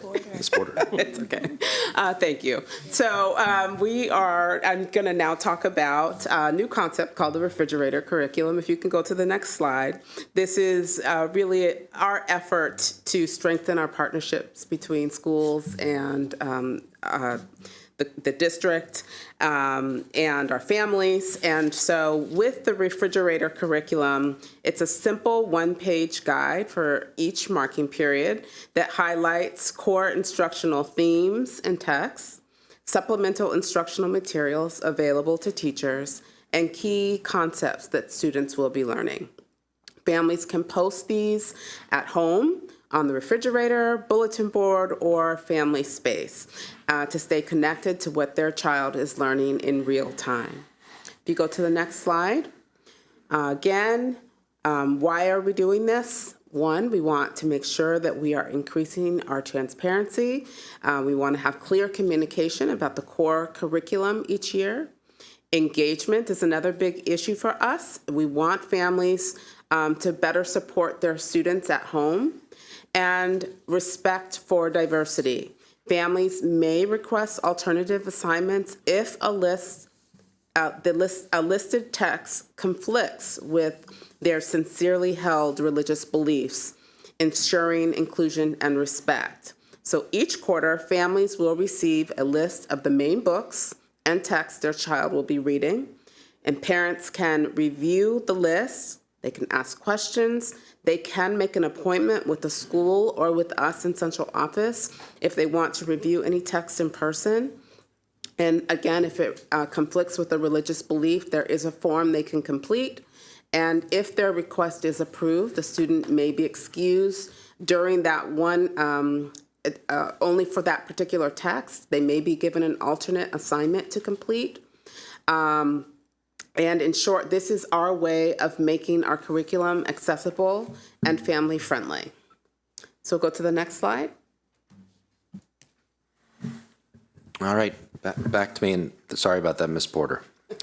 All right, so as exciting as Transition Day and the opening of schools have been, this year marks the launch of our cross-functional teams, a major step forward in how we deliver support and service to schools. And I can tell you that the first week of school, had the opportunity to go to Strathmore Elementary School. An elementary literacy specialist was already modeling a lesson for a brand new teacher in their classroom. And I think that speaks to Dr. Taylor's vision around this. Service is action. Service isn't just words and telling people what they need to do. It's showing them the way and being with them side by side. So our cross-functional teams, as I've shared before, bring together expertise from across central offices, including specialists in literacy, mathematics, special education, English language development, and professional learning, staffing, and security into one coordinated team aligned to a cluster of schools. Instead of schools navigating separate offices for support, they now have a single collaborative team that works directly alongside them. Why is this shift so important? Because schools need coordinated support, not siloed assistance. In the past, principals often had to juggle multiple points of contact, which could lead to duplication, gaps, or even misalignment. With CFT support, it's integrated and proactive. Teams look at data together, identify needs together, and respond in real time with unified strategies. CFTs also strengthen accountabilities. When schools see a consistent team returning month after month, day after day, trust builds and feedback loops become stronger. If we could go to the next slide, please. Another strategic investment in our schools this year was around the investment in our central office ambassadors. And I'm excited to share that in the second year of this, we increased from 182 ambassadors to 369 ambassadors. Again, 182 to 369. And if you consider this, we had people from finance, people from operations, people from facilities, people from organizational development in schools, working with staff, working with students to support an opening week. The feedback from principals around this has been overwhelming. We were in half of our schools this year, which is also an increase. But I think that increase also speaks to the belief in service. To serve, right? And that is the job of central services, is to serve schools. And I think that number doubling shows that people understand the importance of that belief, understand servant leadership. By embedding expertise directly into our clusters, we are aligning our work for the strategic plan, goals of raising student achievement, supporting staff, and ensuring every school has what it needs to deliver safe, welcoming, and effective instruction. If we could go to the next slide, please. And the next slide. Okay, and now I'm going to turn it over to Mr. Mamoon. Good afternoon. We're very excited to share some of our operations by the numbers in the Division of District Operations. I want to first start by thanking the board members and Dr. Moran for acknowledging the hard work done by our billing services folks. A lot of the work that we do happens behind the scene, so I really appreciate that acknowledgement. It takes many hours for our operations folks to get the bus routes ready, get the kitchens ready, get the buildings cleaned and maintained. So with that, I'm going to share, if you could go to the next slide, I'm going to share some numbers that are not on the slides. These are hot off the press. We just got it from last week. So as of last week, we were able to run all 1,204 bus routes for the year, for the first week of school. So all the routes ran their schedules last week. And, we've already heard all the benefits of the transition day. So our folks at Department of Transportation and Food and Nutrition Services really appreciated the opportunity to do a test run during the transition day for both the bus routes and being able to see, if they had to prepare for any student load for additional routes or to make sure that the service lines and as well as all the equipments are working properly in our food and nutrition services. We served over 100,000 breakfasts and over 235,000 lunches during the first week of schools in 212 schools, including the charter school that's currently housed at Radnor. And Student Transition Day provided us time for cafeteria staff to greet new students and practice new routines going through the serving line. As for our 25-26 school year, we have free breakfast in 117 of our schools and free lunches in 60 schools. For fiscal year 2025, we served close to 18,800,000 student meals. We ran 204 routes last year as well. We completed 5 major HVAC construction upgrades in 5 schools, and we had construction projects that added 10 classrooms addition at Greencastle Elementary School and completed the last phase of Poolsville High School. I had the good fortune of visiting Poolsville during Transition Day and met some 9th grade students who were walking around the building and saw the excitement in their faces when they saw the new gym space that is currently being used. So that's our operations update by the numbers. I'm going to pass it on to Principal Brown.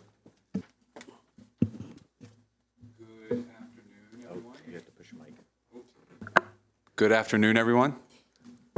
That was not a Clemente welcome. Good afternoon, everyone.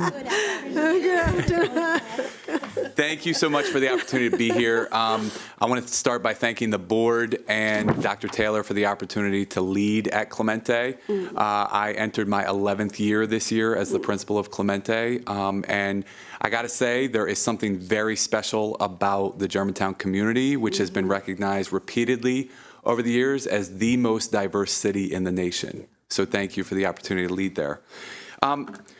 In thinking about the opening of schools, we know that the work really begins long before the first day of school. And we are fortunate to be a split articulation school in the Seneca Valley and Northwest clusters. And both clusters prioritize getting into the community and getting connected with our stakeholders long before that very first day of school. So here you can see a few fun pictures from both Seneca Valley and Northwest cluster fairs. I want to also acknowledge that each spring we invite incoming students and their families to come into the building. And I do believe that many people would not go back and relive their middle school experience. And so, fair? Okay. So we really try to demonstrate that Clemente is a place that they're going to savor for the rest of their life. And when we bring our families in the spring, we engage them in fun activities in the building, orienting toward the building, and having a good time and feeling comfortable as a part of the Clemente community. If you could go to the next slide for me, please. One more slide, please. There we go. Okay. So Clemente hosted 3 different summer programs this summer. We were, as far as I'm aware, the only secondary location to host a non-funded local summer school. We had 120 students who attended and 4 staff. Those ratios aren't quite right for summer school instruction, but my staff refused to turn students and families away. So we kept accepting students in our program. We also had the fortune of hosting Montgomery Village as they had construction this summer. And we also were a Autism ESY site. So moreover, we had about as many students in the summer as we have during the school year. And I want to echo what Ms. Montoya and other members of this panel have shared in a huge acknowledgement for our building services team, our cafeteria services. Those students all got breakfast and lunch every single day. And quite honestly, the building is the cleanest I have ever seen it returning to school. So huge shout out to Ms. Mejia and Mr. Adarkwa for their work in making sure the building was safe and clean this summer. One of the activities that we did in the spirit of community building with our summer school students was the students got to paint the sidewalk as in the front of the building. And that middle picture that you see there is a community member who's not associated with Roberto Clemente, not a staff member, not a parent, acknowledging and thanking the Clemente community for the artwork that seemed to be inspirational in her restart of running. That last picture that you see, we ended summer school with a a buffet for students where every single staff member and student who was in the program brought something to share that they felt represented them and the food they like to eat. And we ended with that community builder on our last day, the way every single last day of summer school should end. If you could go to the next slide for me. To my point about our own experiences in most middle schools, there are a significant amount of anxieties and worries and concerns in this first significant school transition that families feel. And if they don't feel like that the school takes that seriously, the school is going to provide time and space for their children, they're not going to feel comfortable sending their children to us. And so I love this idea of Transition Day. We embraced it wholeheartedly. You can see that all but 20 students in 6th grade attended Transition Day. Mm-hmm. It was a day full of orienting them to the building, of also culture building, meeting our students and making sure that we're meeting them where they are, but also indoctrinating them into the culture of Clemente. We also took advantage of the opportunity. We have an early outdoor ed this year, so we invited parents in to get the fingerprinting process done for outdoor ed, so we could get that out of the way, and we got a lot done with that. We did not want our 7th and 8th graders to feel left out. So we went to 3 different parks in our community, visited them. We had raffles, prizes, music. It was an amazing day for no matter what grade level you were in at Clemente. You can even see there, Dr. Campbell got in on the action with some arm painting, and Dr. Moran stopped by, so it was a great day. If we could go to the last slide, please. The first day of school, 98.5% of our students attended school that day. Mm. That's going to bar for you for the rest of the year, okay? Yeah, yes, we have. We have set a high bar. And then over there on the right, you can see our back to school fair, which we did that first Wednesday of the first week of school. The attendance was so high that we had people parked along the street. Again, I've been there for 11 years, the most highly attended back to school fair that we've ever had.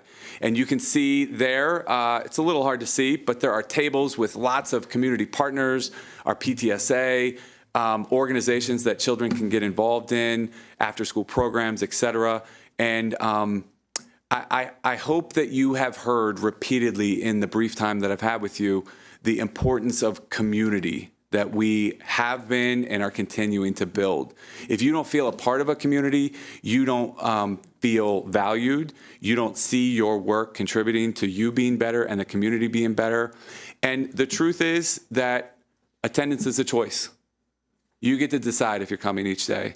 And our students showed up because they believe in the community of Clemente. So I want to really thoroughly thank you for the opportunity to share here today and to continue to lead at Roberta Clemente. And if I could take a privilege to introduce to you a former Clementite, and she is last on our agenda, but number 1 in your hearts, Dr. Jamila Walker. Yep. Oh, thank you. Yes, I have served the Germantown community. It is a special place, and it was 10 years ago. I was at Clemente. So thank you so much. So good afternoon, President Yang, Dr. Taylor, and members of the Board of Education. I did type up my stuff. I get super nervous, but I am so excited and honored to be here today. My name is Dr. Jamila Walker, and I am the principal at Pinecrest Elementary School in Silver Spring. We are proudly part of the Blair cluster and serve about 500 students. Our school is special in that we only service grades 3 through 5, and we have a partner school, which is Montgomery Knowles Elementary. Again, I'm very honored to be here and talk about the incredible start to our school year at Pinecrest and some of the initiatives that our team has implemented to send a message that everyone belongs at the Crest. Every year, we have the unique experience to start a fresh school year. It is a time to reflect and readjust in order to ensure that we have done everything we can for every single student, every single staff member, and every single family in our community that we serve. Every year feels fresh and exciting, but this year, I truly felt more purposeful and intentionality than ever before. It started at the ANS summer meetings that helped us launch with clarity, purpose, and excitement. That meeting reinforced two essential truths that are now guiding our work. And I'm sorry, can you go to the next slide? That helps frame, thank you. That helped guide our work. And that was, first, every person's experience, every single person that walks through the doors at Pinecrest, whether a student, a staff member, a family member, a community member, must be met with unreasonable hospitality. Second, academic excellence must be aligned to the expectations outlined in our Maryland state standards and with the metrics outlined through the MSDE report card. At Pinecrest, these two truths work together for our vision to deliver a 5-star experience at a 5-star school. Throughout my portion of this presentation, I've outlined how we've launched the school year from the perspective of staff, of families, and of students. Next slide, please. For staff, we began the year focusing on what it means to provide an exceptional experience. Together, our staff defined what a 5-star experience looks like from multiple perspectives, from students, families, and from colleague to colleague, because that matters as well. It was important to us to ensure that every single experience at Pinecrest was met with love and care. This is not just for us, but we wanted to name it and be able to work through what it looks like on our day-to-day activities, including when things get busy or when there's conflict. We built community through a team builder at the MCPS Smith Center, which you see pictured there, strengthening our relationships as a staff family.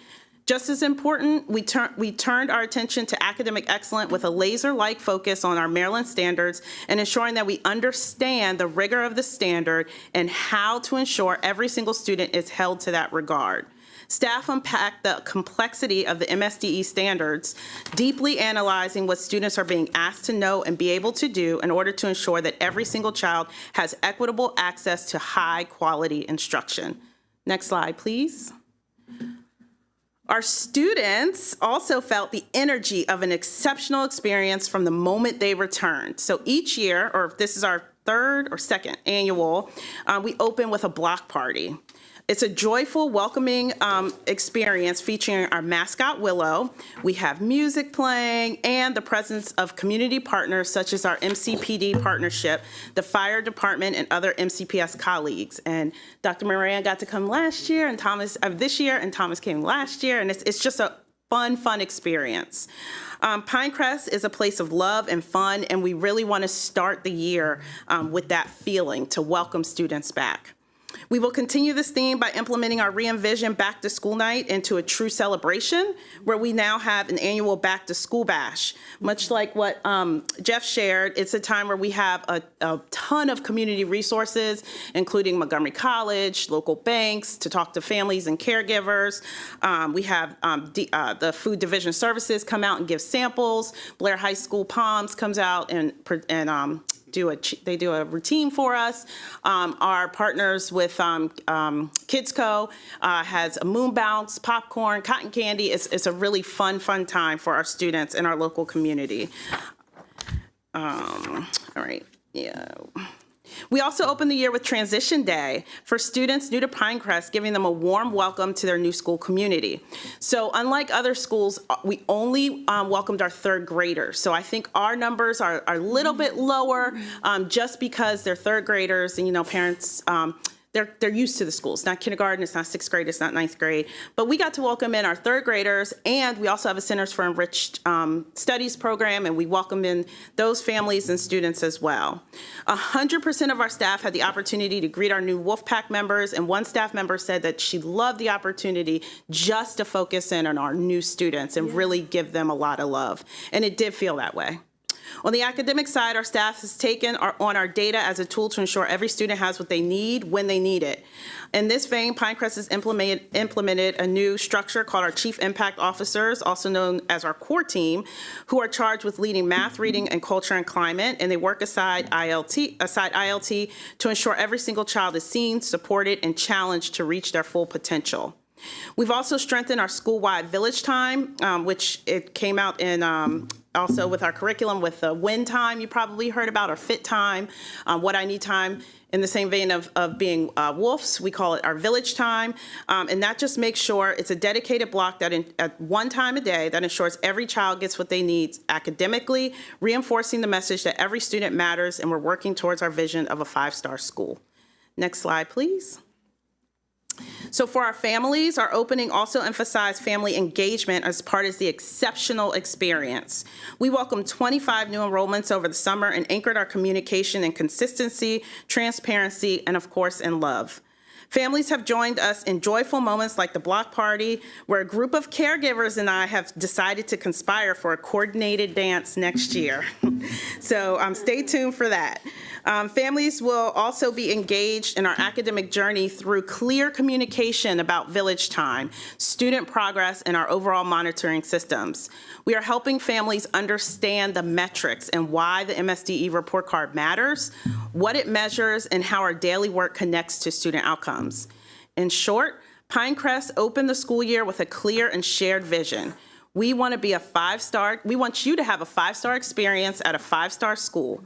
That vision is rooted in joy and hospitality and academic excellence and measurable results. We are grateful for the leadership of the district, the clarity of the ANS meeting, and the unwavering support of the board. And thank you again for this time and ensuring that every student has what they need. Thank you. Thank you, everyone. You know, this slide deck is 46 pages long. I think your enthusiasm is very demonstrated by the artifacts. All right, so I'm going to open up for my board colleagues for comments and questions. I'm going to go several rounds, so keep it brief, one comment, one question each time. I'm going to start from this side. All right, well, thank you so much for all of the hard work that you all put in. I think it's very clear here. And also, I do, again, want to talk about Transition Day, just an amazing thing. I'm glad to see that Roberto Clemente specifically, it went really well. I remember visiting, and I had a great time when I did visit during the campaign, so I'm glad to see you again, Mr. Brown. What I will say, though, is that about the grading regulation change, I am beyond happy to know that you will be talking with college admissions officers and speaking with them about how it's going to alter our transcripts. But what I will say is that I would like that data presented directly to the board in the future. And I also would like data presented about student mental health, too. That way we can ensure that I can accurately inform the students about what's going on and also make sure that we are seeing these changes being implemented properly. Mrs. Zimmerman. Thank you. I want to thank all of you for this great presentation. I know it was a lot of work, and a special welcome to any of our first-time guests. Glad to have you, especially in the second week of school. That's a lot.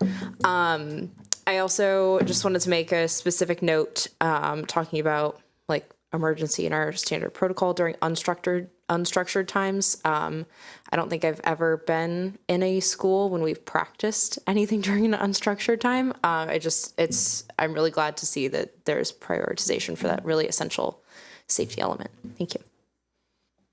Ms. Silvestri. Thank you for being here today. This question is for our principals. In terms of the cross-functional teams, what are you expecting that they will do for you? How will they enhance teaching and learning each of your respective schools? So we've already put them, it really has been like a service to schools and a support. So everything, like I'll give an example. We have a student who is in need of, who has significant needs, and our special education coordinator has been in already. We know exactly who to contact, them coming to the schools. They've been in office spaces. So really I see it as enhanced support to our overall instructional program in order to really give us like right on time support with the needs that in order to support students and staff. I also see professional learning. We have a professional learning person that's part of that too. They came to our ILT meeting. They've been working to plan and prioritize things with us. Our student well-being team has our PPW as part of, which is also part of the cross-functional team. and they come with a plethora of ideas, supports, home visits. So it's just really been very supportive in all the work that we're trying to do for our kids. Thank you. Agreed. Similarly, our roles, not only as principals, but assistant principals, teacher leaders, teachers, we have so much that we're responsible for each and every single day.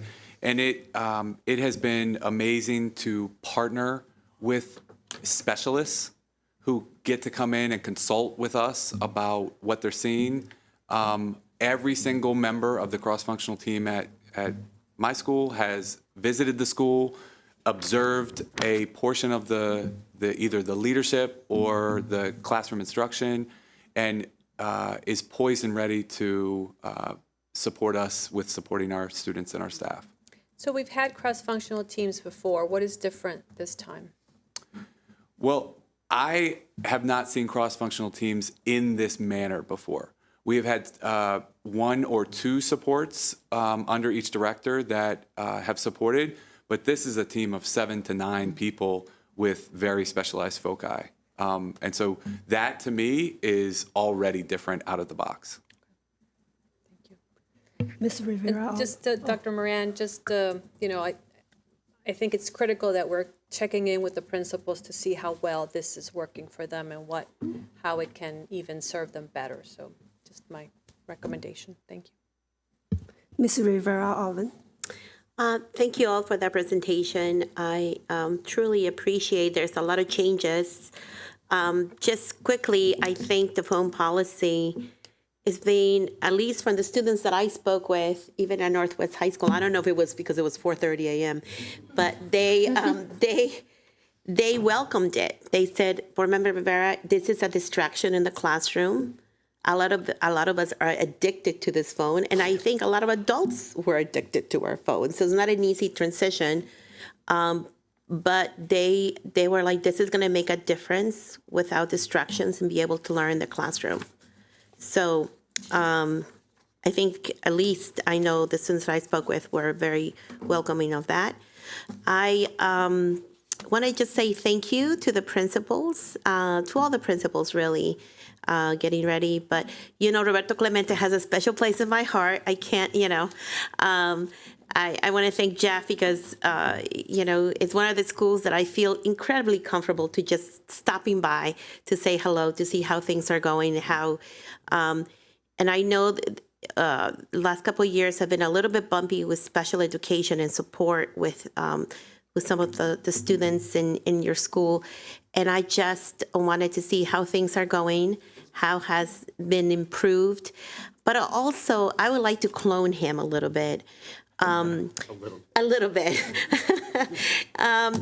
Because I think sometimes we are so into how things have been done always and so into our ways as adults that I really appreciate when you think outside the box and you meet the community where they are. And then I think what happens is the community responds, and then you have almost a perfect attendance day on your first day of school. That is not accidental. That is very well thought out. The fact that you went and did all those events for your 7th graders and 8th graders, so they didn't feel left out, but you did it in such a fun way. I know that the back to school night was insane because I know my nonprofit had a table and they said it was amazing, the interaction they had with the community. And I think with everything that is going on, schools are a safe place for our communities, especially in communities like Germantown, which are very diverse and the most diverse in the country. So I really, truly appreciate the extra efforts to ensure that the message is you are welcome here. And I saw a wonderful sign that was just very simple at one of the schools with Dr. Taylor. Very, it's a blackboard, and it said, you belong here. And that touched me in such a powerful way that, that is exactly what you want every child to feel, every parent to feel, heck, every staff person to feel. You belong here. And I know we talked about the the social emotional needs of our students. But I think in these difficult times, I will also like to see from staff, how are we supporting the social and emotional needs of our staff, of our diverse staff? How are we doing that? Because I think everything that is happening has also a very direct emotional impact on our teachers, our paraeducators, our workers, our cafeteria workers, our bus drivers. It really does. Because those are the people that usually develop a very strong relationship with our children. So Jeff, I don't know if you want to talk about the improvement with the whole special education, because I know there were some challenging times that we went through together a couple of summers ago. Sure. So I just want to thank you for all the support that you've provided Clemente along the years. It's been pivotal in ensuring that we got facilities that correctly match the needs of our children. And about 3 years ago, so actually let me back up. Clemente hosts an LFI program and has for years. As of 3 years ago, we opened an autism program. And we also have a twice exceptional program. And in addition to being a math science, computer science magnet program and a MYP overall school program, all right? So just about every program in Montgomery County for middle schools. But as far as our special education community, it has been a journey, but we are really feeling very connected. And our parents, I did fail to mention during our transition day, all of our discrete program parents and children came in and got to see the space before back to school night, before anybody else got to enter the building, and it played a significant role. And for parents to see the facilities that you've helped us create at Clemente has been a cherry on top. And I hope that this continues, and I hope that all of our programs, parents and children feel seen and valued at Clemente. All right, Ms. Stewart. Hello.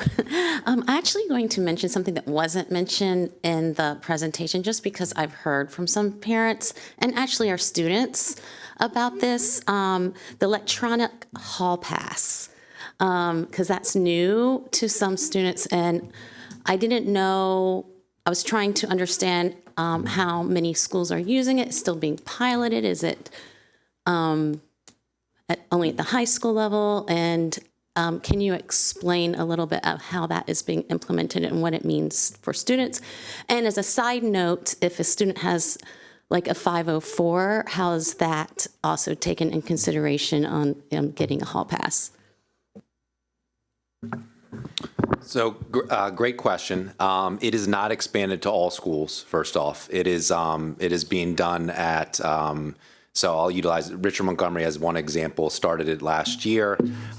It does require some specific technology in order to do it. There have been schools that have piloted it and actually did not find it to be the most beneficial way. So I think it's not something that has been standardized because schools have found it in some places to be effective and in other places not to be so effective.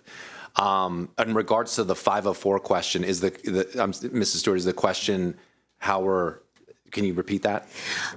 Well, one of the concerns that was brought to me was that if the electronic hall passes, from what I've heard, allow so many kids a pass in a certain defined time period. I mean, this is just what I've gathered over the last week.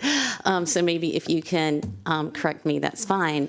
But if a child has a medical reason that they need to go to the bathroom more often, or just leave for some reason into the hall, that they would still have access. So these are the type of questions that I've been asked. So, and I don't know the specific case, but I mean, it's mandated by law that they would have access to a restroom. So it would be, it would override any kind of thing they put in place with the number of students that are allowed to access the digital passes. But I'd love to have a conversation and maybe support with that specific school or student. I think this was more of a general concern. Okay. And so again, this is new to me because I wasn't really that familiar with the program. And again, I just thought if I, they could, the millions watching this meeting, if they have questions, they might have answers. You want to take a... Yeah, just very briefly, it's not a district initiative, it's a school-by-school decision, so the questions that folks may have may be better directed to individual schools.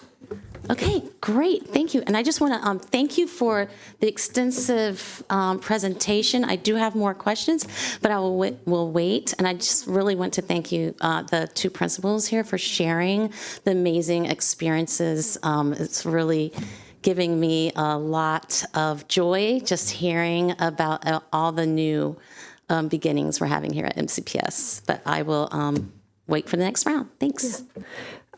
Thank you for the presentation, especially for our first-time presenter, Dr. Walker, and then Dr. Hamlet and Mr. Brown. Good to have you at the board table. Impressive work.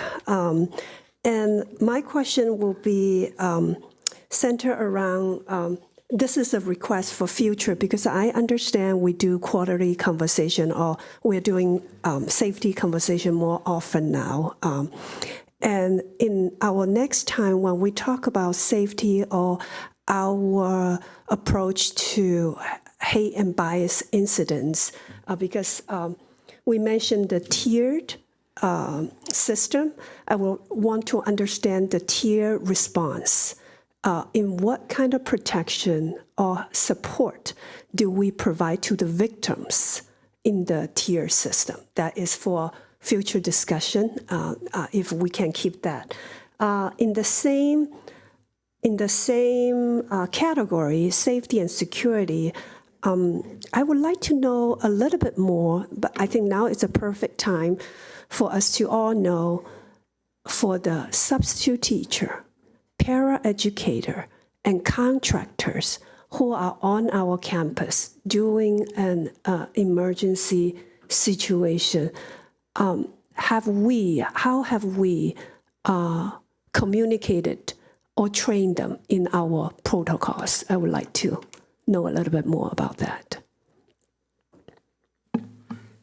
As it relates to contractors, depending upon if a contractor is there for a very short period of time, they don't necessarily get the training that we have for our safety protocols. Again, we have people who would be directing any staff, or whether they're substitute, a pair, or anyone for that matter who seems to be not adhering to, whatever safety protocol we will be in at that particular time, to make sure that they are aware. There are announcements made through our intercom system about what protocol the school is actually in. So again, when we are not allowing people in or allowing people out of the building, our safety and security personnel are making sure that people are adhering to that protocol. I'll add to that. One of the advantages of going to the standard response protocol is that it's very plain language, the instructions are very clear, and they're posted on every door. The things that are posted on every door is that in the event of an emergency, you have a one-word cue, and that one-word cue instructs literally what the adults will do and what the students will do. And so the instructions are very self-explanatory. This is something that is being worked into training for other employee classifications like substitutes and for other staff. But the good news with this protocol, and one of the enhancements to this change, is that it is so easy to implement and so easy to understand. I think a lot of anxiety and fear and trepidation usually accompanies a lot of these events, especially when they're happening in real time and they're not a drill. And so even the best trained folks, you can have a moment and you can blank out on all of the training that you've attended for the past 10 years, and having the reliance on something that's easy to use, quick to read, and very visual does help a lot.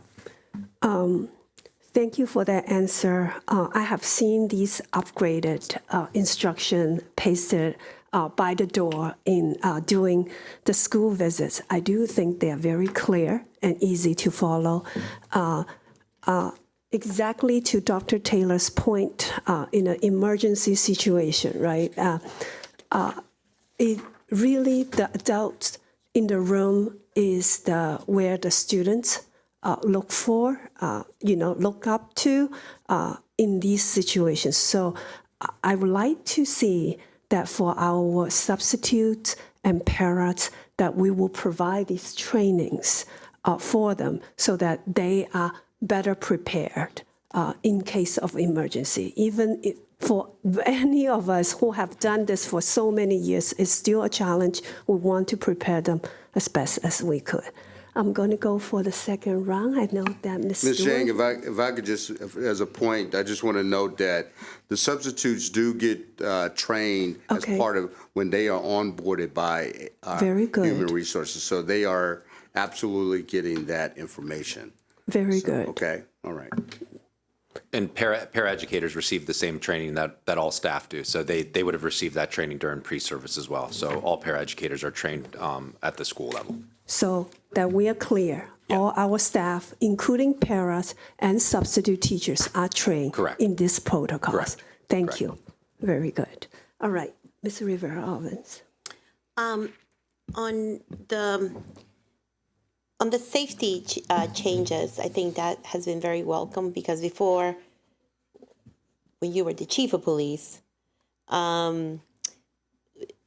any incident that happened outside school, we cannot control.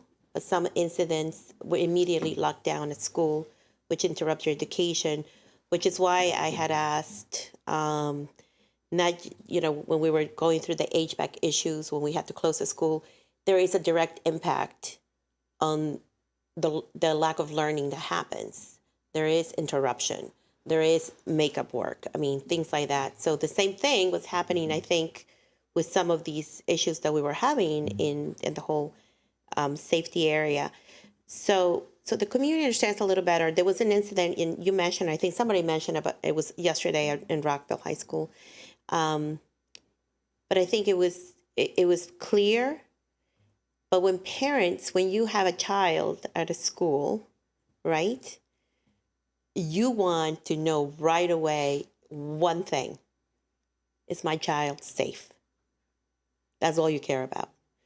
And I actually had some police officers texting me, is my child safe? And I said, well, you were trained, right, not to go to the school to find out, correct? I said, I know that, our past chief trained you not to do that. So, but can you just give an example of what that looked like? Because I think it was handled with all the protocols. It was handled quickly. The message went in, went out.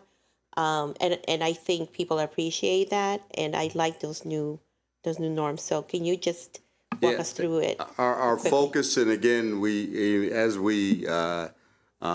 debriefed this yesterday, even after it occurred, and speaking to all of the responsible parties, and to include our principal and her staff, it was it's very important for us.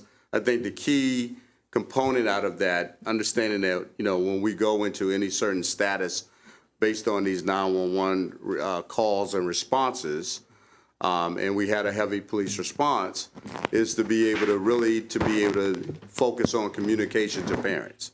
And understanding that, we've made this commitment that we want to communicate within the first 20 minutes. So again, what sometimes we think might be happening, or the initial call, it's not exactly what is actually occurring. And so we try to sort of get through the cobwebs and try to figure out as quickly as possible, right, what is occurring, and in order to be able to message out so parents are feeling comfortable that, yes, my kid is safe, right? And so from a communication standpoint, is our goal that we get within that first 20 minutes, that we are messaging, utilizing the technology that we can contact the parents of those schools that are impacted as quickly as possible. And when we debriefed it, I should say, It was one of the things we discovered, again, making sure that it is clear whose responsibility is to do what. Some of that clarity we're going to fine tune a little bit, because I think sometimes it can again create confusion. But again, one of the things I think was clear once things were really settled, the principal, I think she noted that she reached out to parents probably 5 times in less than 30 minutes. And I think that was a big help, the way she was constantly communicating. But again, she had, the situation allowed her to do such, right? And that's something we have to keep in mind. Every situation is different. Right. And I just want to say for the record that I would rather that we overreact in situations like that not react at all or underplay situations. Just because, this was on the heels of a shooting in another state and so on, and people are nervous. People were nervous sending their kids to school. I get that. So I just want to say thank you, but I think those new protocols, I think, are really going to help. Ms. Silvestri.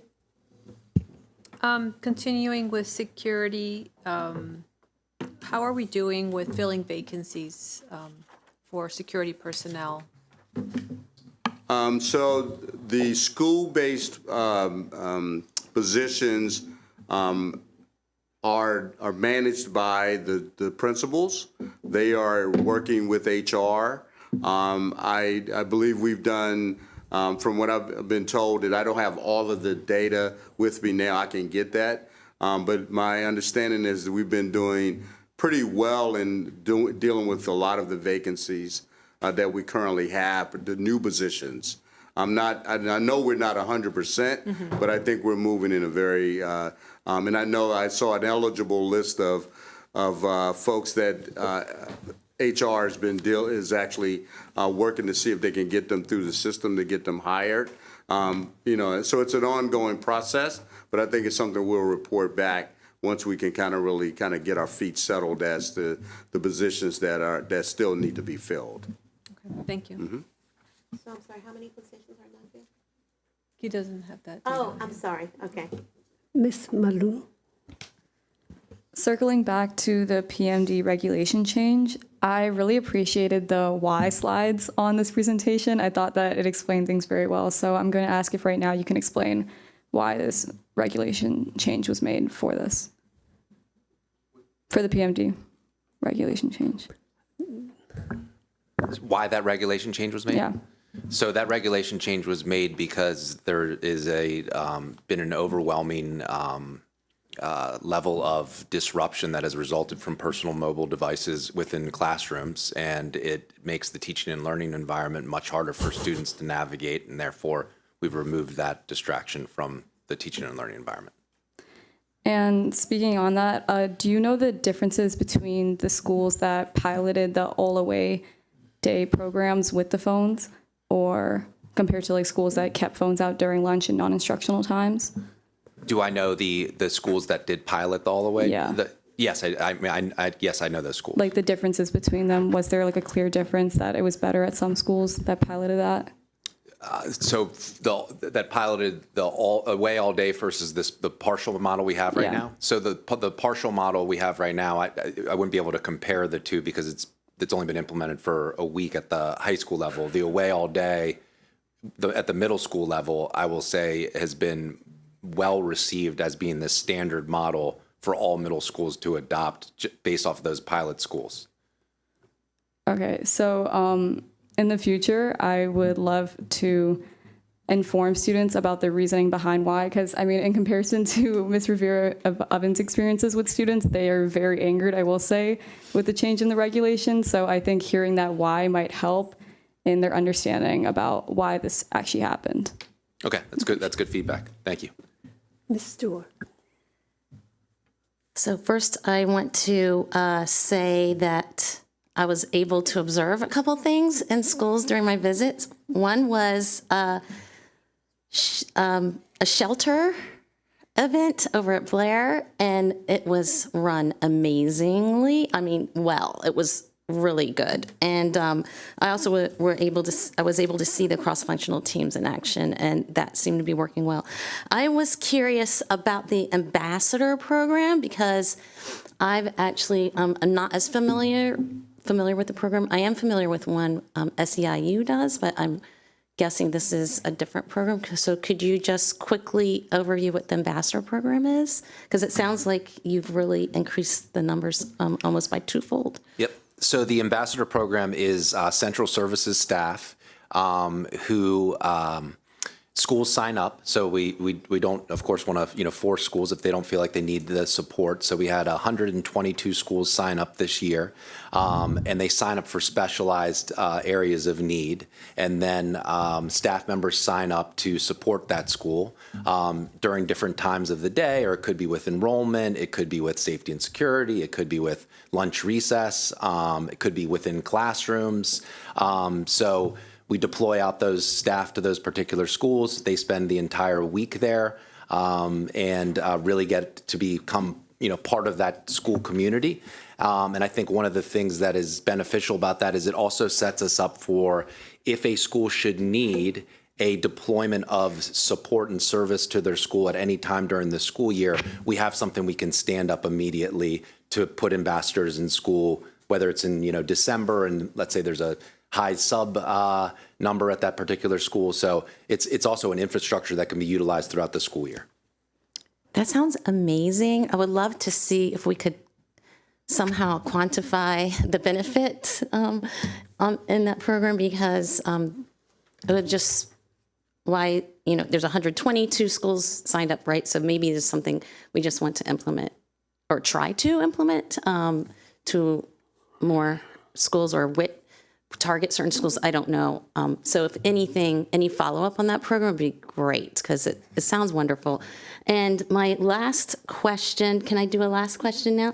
Okay, is about grading, the grading policy. I noticed that you had in-state schools you're following up with. Are we following up with the more frequently attended out-of-state schools? Because I think that's also really important. We will come up with additional communication. I think starting with our in-state schools, getting their feedback, understanding what their questions are will help us better inform other schools. So I think having this early meeting is really going to inform our work. So we will be communicating with other schools outside. That's good to know, because as you know, our students go all over once they graduate, and there's certain schools I hear a lot about, like Virginia Tech, for instance, and there's others, but I want to make sure that we're not closing any opportunities, right? That we're really all about opening opportunities. So thank you. Actually, my question will go together with that. It's more of comment. At this time of the year, our college and career information coordinator are preparing the school profile for all colleges to see. I'm wondering if the system can come up with verbiage for them to put into the school profile, for everyone to understand our grading change. Of course, it's not affecting their first round of transcript, which only shows their 9th to 11th grade, but it might impact their final transcript, have the this year's grade. So if we can look into that, and that would be wonderful. Yes, we've already started a few rounds of language that will go on the transcript, and then we will also have some accompanying letter to go along with that. But I think getting the feedback from our local colleges and universities will help us finalize that. Yeah. All right.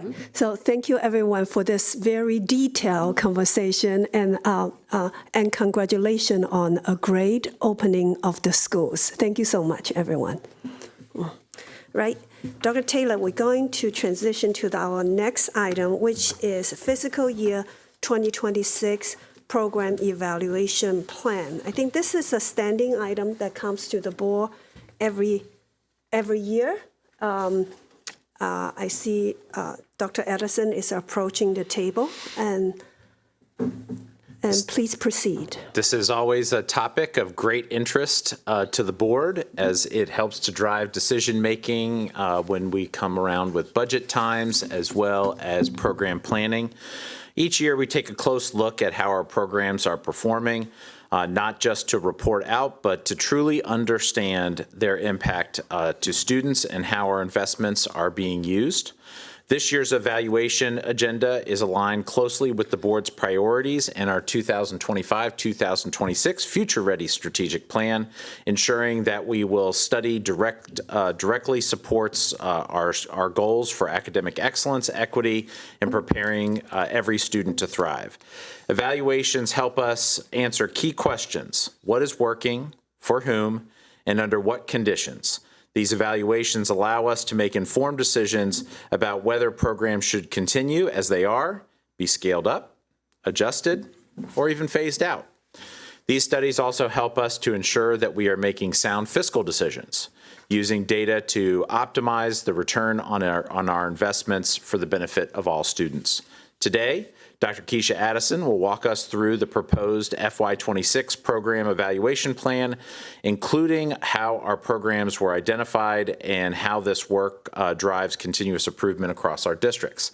I want to point out that this is also an action item on your next business meeting agenda on September 25th, I think, 21st maybe. Anyway, in 2 weeks' time, it's coming up. So to that end, I'll turn it over to Dr. Addison. Thank you, Dr. Taylor. Good afternoon, members of the board. And as Dr. Taylor shared, I will be providing you with information related to our proposed fiscal year 2026 program evaluation agenda. Next slide, please. So program evaluation is not simply about compliance or reporting. It is a critical decision-making tool, and our evaluations provide clear evidence on whether programs should be continued, modified, or discontinued, as you heard Dr. Taylor share. Every study is directly connected to our strategic plan, goals of academic excellence, preparing for future-ready graduates, and creating safe and effective learning environments. The fiscal year 2026 agenda emphasizes equity, measurable outcomes, and responsible stewardship of our resources. And ultimately, our findings will guide how we invest in work and make adjustments where needed. Next slide, please. Our evaluation priorities are directly tied to the 2025-2030 strategic plan. The studies we proposed are designed to help close performance gaps and opportunity gaps and increase proficiency in line with Goal 1, academic excellence. They also support Goal 2, future-ready graduates, ensuring students leave MCPS with meaningful post-secondary outcomes. Goal 3 emphasizes creating positive, safe, and equitable learning environments. And while Goal 4 ensures we continue developing a high-quality, diverse workforce through professional learning and capacity building. Each evaluation project connects back to these 4 overarching goals. Next slide, please. Program evaluation provides several important benefits. First, it gives us a clear picture of what is working and what needs improvement. Second, it helps us prioritize resources, ensuring we are investing in programs that have the greatest impact on student success. Third, evaluations create accountability and transparency, showing the community that decisions are evidence-based. And finally, evaluations help us build a cycle of continuous improvement, ensuring that each year we are learning, refining, and growing stronger as a system. Next slide, please. This slide highlights the evaluation framework that we introduced about 3 years ago that is used to evaluate programs. Programs that fail to demonstrate impact after 3 years, or pilot programs that do not align with intended goals are recommended for discontinuation. Programs that are showing promise but have not yet fully met their objectives enter what might be determined as a probationary period, during which they must demonstrate some measurable improvement. And then programs that meet expectations and demonstrate impact are recommended for continuation, with evaluations occurring ideally every 3 years. The framework ensures consistency and fairness while keeping the focus on results for students. Next slide, please. This slide outlines our process for program evaluation. You've seen a different version of this, just made it look a little more visually appealing. But it is our process for that is both systematic and collaborative. And so one way to think about the work of staff who prepare these studies is that it is like preparing a doctoral dissertation. We begin by identifying priorities through requests from the board or the superintendent and various offices. We then align those requests to our strategic plan and available resources. Once a study is approved, we design a rigorous evaluation plan, collect and analyze data, and share findings with stakeholders. Importantly, evaluation is not just about producing a report, it is about providing actionable insights that inform decisions about program design, funding, and implementation. And one of the things you don't see on this slide is kind of between step 4 and step 5 is a rigorous internal review process before it's gone to the program manager. Next slide, please.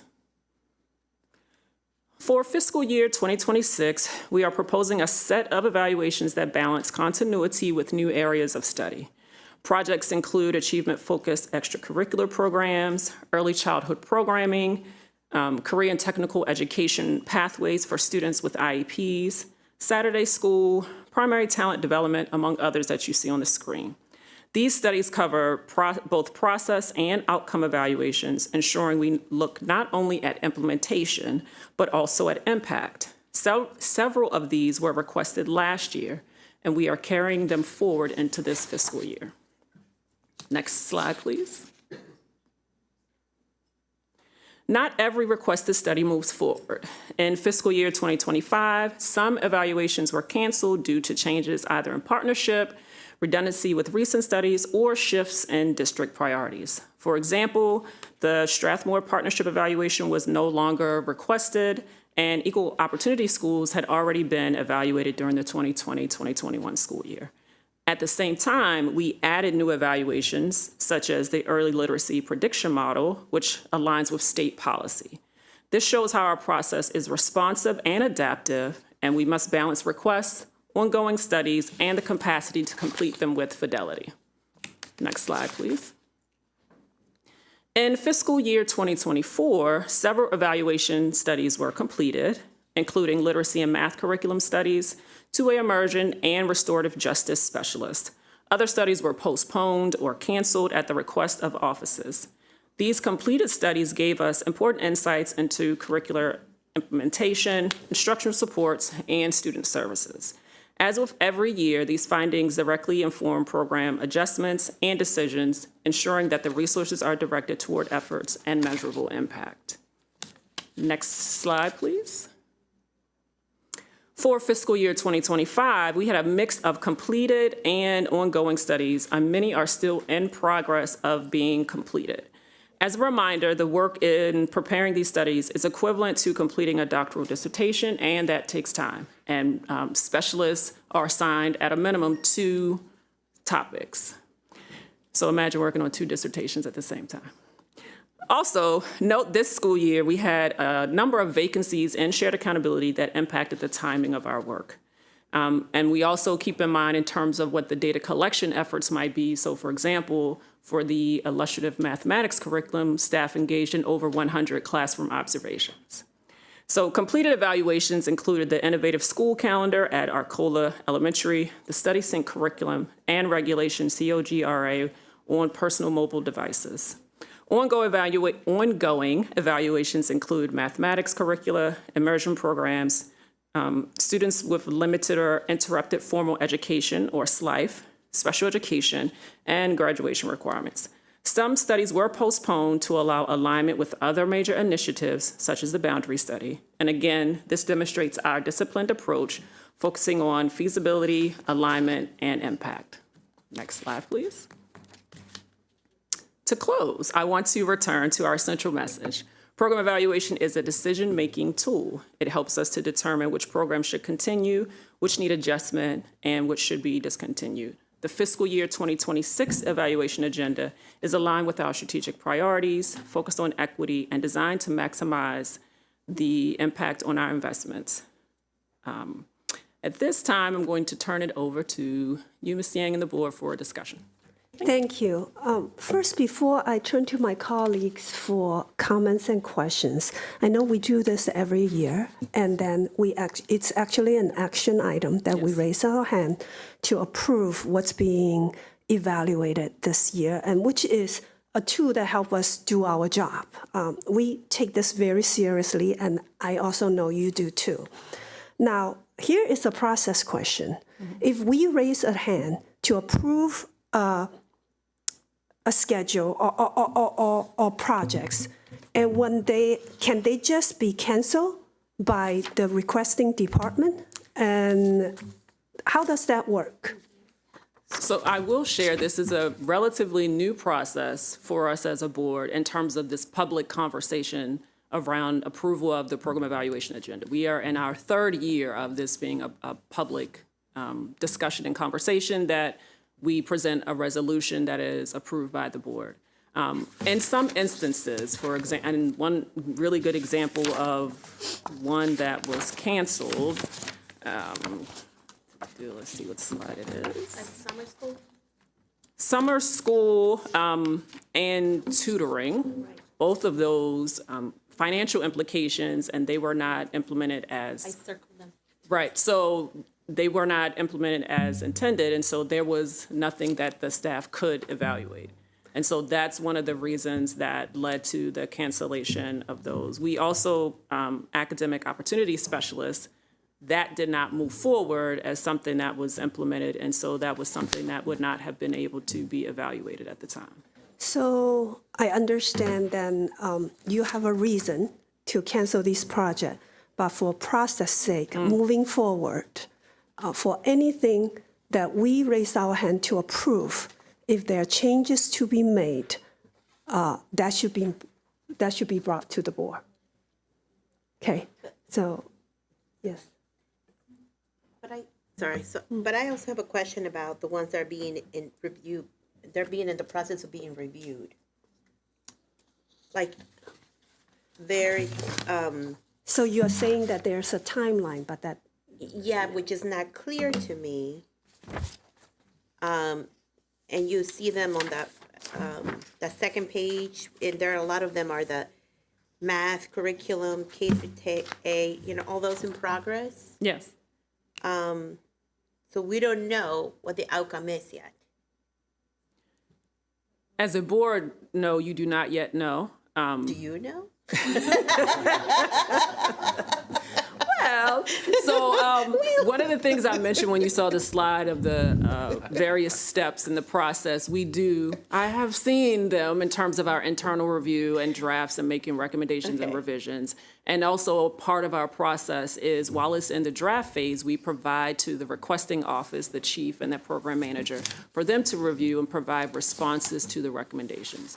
And so while it may take some time to come to you all as a board, and I will admit that this most recent fiscal year 2025 process has taken a bit longer than before due to vacancies, right? We are a few things. One, last school year, understaffed. This fiscal year, 2026, both thanks to Dr. Taylor's value of the work of the team and as well as you all as a board's value, we have additional staffing that will support being able to have more staff to engage in this work, because right now for our applied research and evaluation team, there are 5 team members. Not all team members engage in program evaluation work. And I also have some additional specialists. So we share the workload in terms of the program evaluations. This is not all that they do, though. So when we receive, for example, ad hoc requests, these same team members have that skill set to complete the ad hoc requests. We also have team members when you receive your annual reporting of things such as SAT, ACT, APIB. These are some of the same staff members who are engaging in that work. And so the balance is 2 dissertations as well as some additional data supports and memos that staff are writing. Do me a favor, Dr. Addison. Moving forward, for example, for fiscal year 2026, we're going to have a plan. And for each of the items you're going to put on the plan, can you provide us with a due date? That will help us and to keep track of when the evaluation will come to our table? Yes. Thank you. And I do believe it's in the memo that There has is a due date. there is a season, right? So it will say oh no, it's not. Okay, I will make sure you get that. That's great. We have a new grading and reporting with our schools, Yes. with our students. We'll try to do the same Yes. with our reports. Thank you so much. I'm opening it up to my colleagues and Ms. Stewart. I'd like to talk about the yellows. So they, from my understanding, they get one more year of evaluation.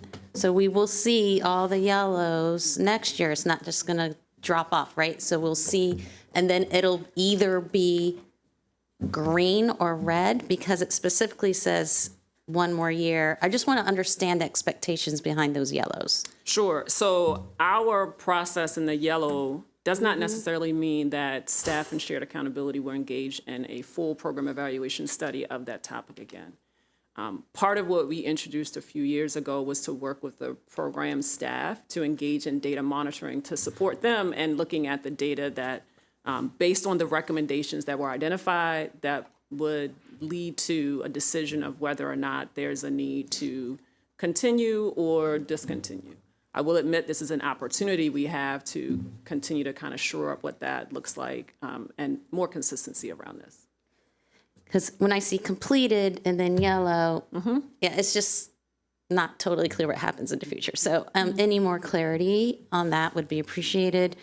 And tutoring, I mean, we do have tutoring happening at some schools. It's just not the program that we used to have, right? So is that something that can be evaluated? Because there's different kinds of tutoring. And so to me, it would be helpful for us to know where are we getting bang for the buck on tutoring, especially, because we have funds from community schools and there's other programs that's not what it was during COVID. But so thank you. Thank you. Ms. Rivera-Ovens. So when you put postpone, there's a couple of them, and one of them I'm a little bit concerned about, which is the special education. And then there's the high school graduation requirements. But above it says the high school graduation validation is in progress, but the graduation requirements postponed.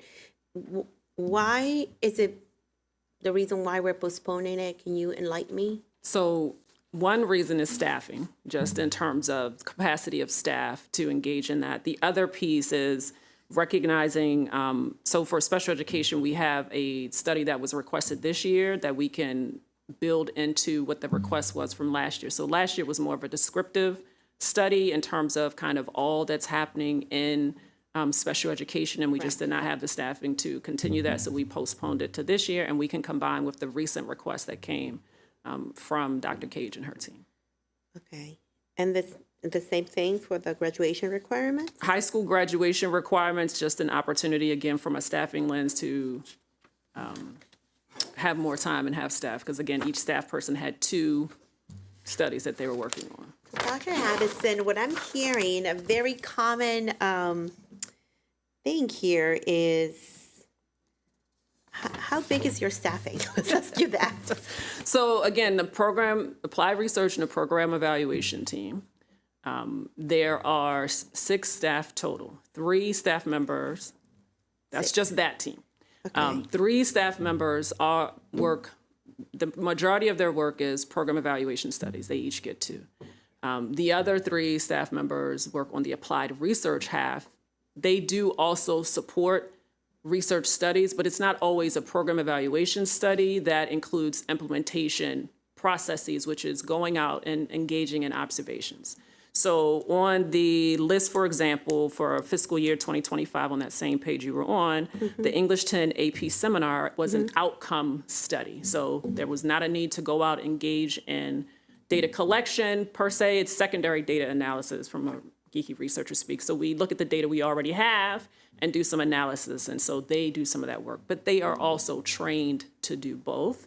It's just a capacity thing. And so for the example that I gave you with illustrative math and over 100 classroom observations, if all staff have two projects that they're working on at a minimum from this list, not everyone can go out. And so we have to seek additional resources. So sometimes I have temporary part-time funds, and we bring back in retirees to help us go out and engage in classroom observation. So it just takes time.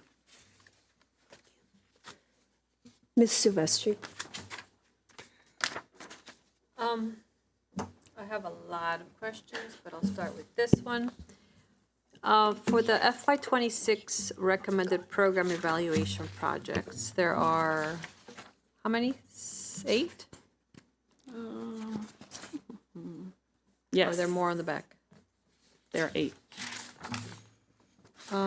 Dr.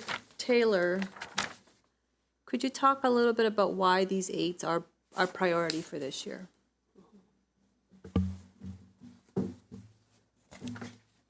What slide you're on? 7. Can we go to slide 7?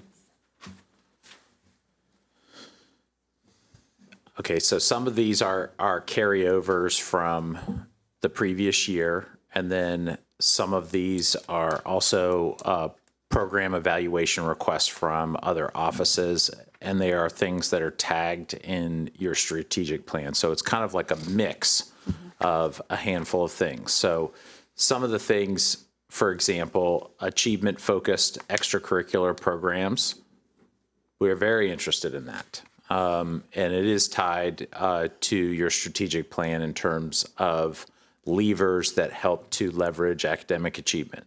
CKLA curriculum implementation year 2, very connected to your strategic plan.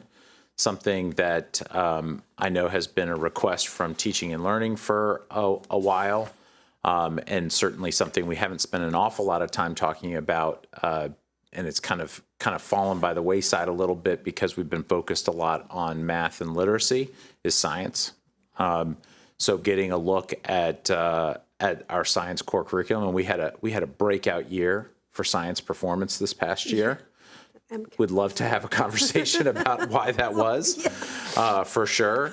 And CTE pathways in particular is directly tied to your strategic plan.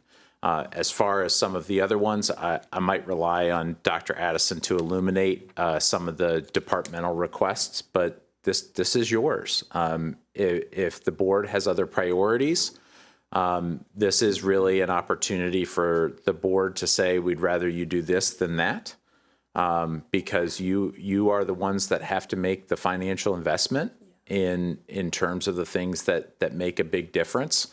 I think that we have a change in leadership in the Saturday school. That's going to be something that the board's going to want to look at, whether it's now or later. You're going to want to look at it, and you're going to want to look at where that's adding value in the performance of the students who participate in Saturday school versus performance of students who don't participate in Saturday school. It's an easy study to do, but it is something that's going to take some time and capacity. One thing that I would encourage the board to think about is to think about it in the context of priorities, and that if you're going to add something, think about what you're going to take off the plate. And if you're not going to take something off the plate, think about the personnel that you're going to add to help cover some of the time tied to it. These are impactful, big research projects, very detailed reports, take a lot of time, but it has to be what you want, and it has to be aligned with what you think we should be looking at in terms of investment. Thank you. And I think it goes back to Ms. Stewart's question about the yellows, the greens, and the reds, because my thought is, what are we going to do with this information? Right. So, yeah, everybody wants to know more about the full-day early childhood programming, but what are we going to do with that information? So I think I'm going to need some time to process if these are the priorities, given the limited capacity that you have. Is this really where we need to invest our time this year? Are these strategic enough? Are these the levers that we need to be pushing and pulling in order to get to our strategic planning goals? So Not sure. This is the magic, Ms. Silvestri, of having a work session and then a couple weeks before you vote on something. Because there is time for the board to reevaluate what it really wants to do and where it wants to prioritize its work. So I think you're asking the precise right question. I don't think that these come out of thin air. They are definitely a conglomeration of interest from both staff and from the board. I think we've all echoed an interest in learning about early childhood programming, but is that the top priority? I don't know. It's really for the board to decide what you see as really number 1, number 2, number 3, all the way to number 8. And your top 8 priorities are the things that we should study. And help me make sure I'm understanding correctly. The yellows, it just means that the results were not conclusive, like you're doing great or you're doing terrible, but then another year or two need to happen to show improvements, and then the superintendent will decide it's improved, great, it's gotten worse, maybe we eliminate it, or we do something. Am I understanding that correctly? Yes, and one of the considerations with that too is the timing of when we engage in a program evaluation study. So ideally, to see outcome impacts, you want at least 3 years of implementation, but we don't always have 3 years, or we don't always wait 3 years until we engage in a program evaluation study. So sometimes when you see that yellow, the program may have been implemented, that this is the very first year of the program being implemented. And so part of the reason why we engage in process evaluations, or the implementation part, to see is the program being implemented or the initiative being implemented as intended. Because we can't expect outcomes if it's not being implemented as intended, right? Not at least the outcomes that we would want to see. And so that's another consideration when you receive the report, and the last page, for the most part, of each evaluation report has a brief description in addition to the color. So for brevity, for the presentation, you're just seeing the yellow, but in the reports, there is a description and there are recommendations in one of the areas that were identified that led the staff person to indicate this is a green, a yellow, or red. I'll hold my questions for another round. Sure. Ms. Zimmerman. Thank you. I understand that this evaluation hasn't been completed yet. So I understand if that means that there's an incomplete answer to this. But could you explain a little bit more of the scope of the CKLA implementation? Like what exactly we're looking at? Are we looking at like implementing it itself, or are we looking at the results? Can you just explain it a little bit more? In the CKLA program evaluation study, there were classroom observations conducted to look at, is it being implemented? That's why we call it implementation study. Are we seeing what we would expect to see or what we should see based on what was described by the vendor? And so we worked collaboratively with the program staff. There were observations as well as a survey of teachers and other staff around their experiences with the curriculum. Okay. So it sounds like it's focused more on the implementation itself instead of the outcomes that we're seeing. Okay.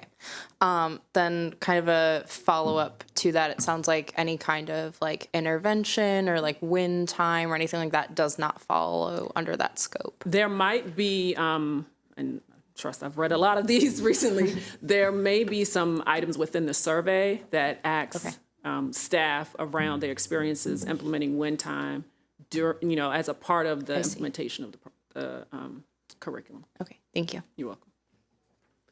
I'm going to, okay, so my question will be, I understand, also going back to the project, I understand some of that is the office request.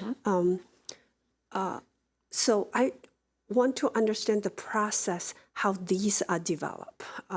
So it's the office request and any other criteria for a project to make onto the list, because that will help for me to understand how this has come up. It will help us how we look at them or add in our priorities. So it may also be a comment made at a board meeting. And it may be a board member who says, we'd love to have a study done on X. And that may be fresh in the moment, and it may not be the priority that carries several months, but it goes into a queue for them to evaluate, and it may not be pressing today, but it was pressing in the moment that it was asked. So some of these are also board requests as well, but they may be dated. Right. Okay. Thank you. So as we think through this, because we have a board meeting in a few weeks, in this week's Friday, if it's possible, because not everything is posted on our website. So if we can do a roundup of, because I would not want to do redundant things, because I know that I remember we did an initial look at, I'm just taking it out of a memory, don't read into it. The example is staff development teacher. When they first were introduced, we did a initial, but at the time we might have intention to coming back to it, whatever years. So if you can give us a kind of like a laundry list in the last 5 years, what was done. What was done? I think we have the plans. What was actually done? You did give us the last 2 years, Yes. But going back a little bit for more will help us to formulate our thoughts. Yes, we can definitely provide you with a list of the studies. Just a reminder, this program evaluation framework in terms of the designation of the colors It's 3 years ago. So this is the year 3, so Yeah. only for fiscal year 24 and 25 will you see kind of that similar designation.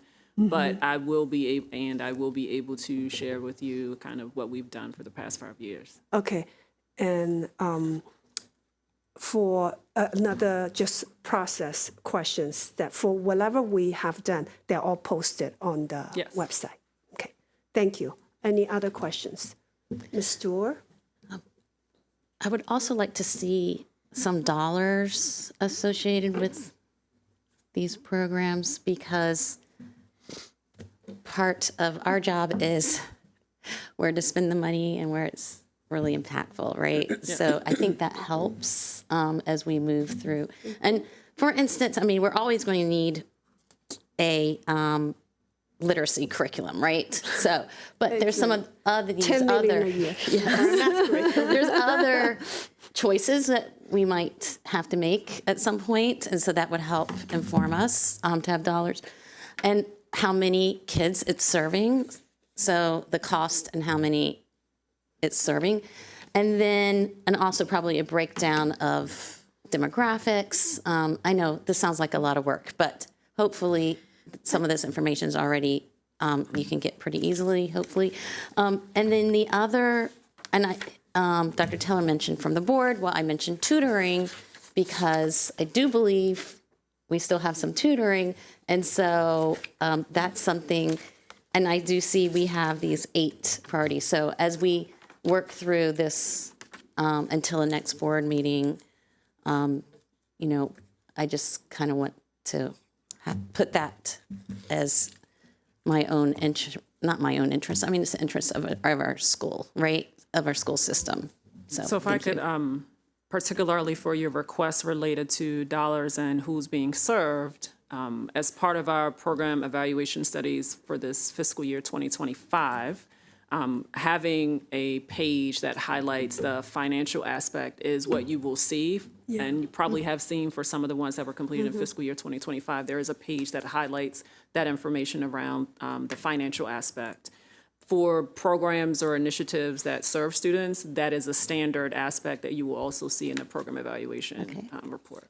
Excellent, because that really gives me more context than just a color-coded system.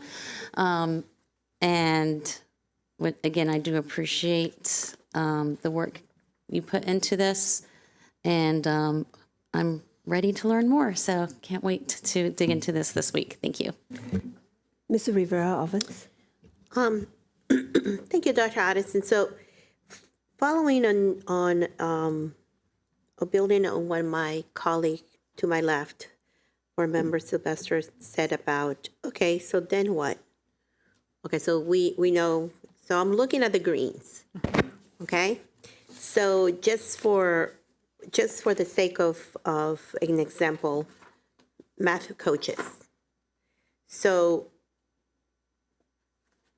it's completed, and the recommendation is green go, like keep going, right, with the program. But that also gives us an idea that we might want to expand this program because, and we did, but do we want to expand it even more, right? Because I think that's what we want to achieve with all these evaluations is, are we getting our money's worth in these programs, and investing where it's going to make a difference in the learning of our children, especially when it comes to math, reading, and science, right? That's what we're supposed to do.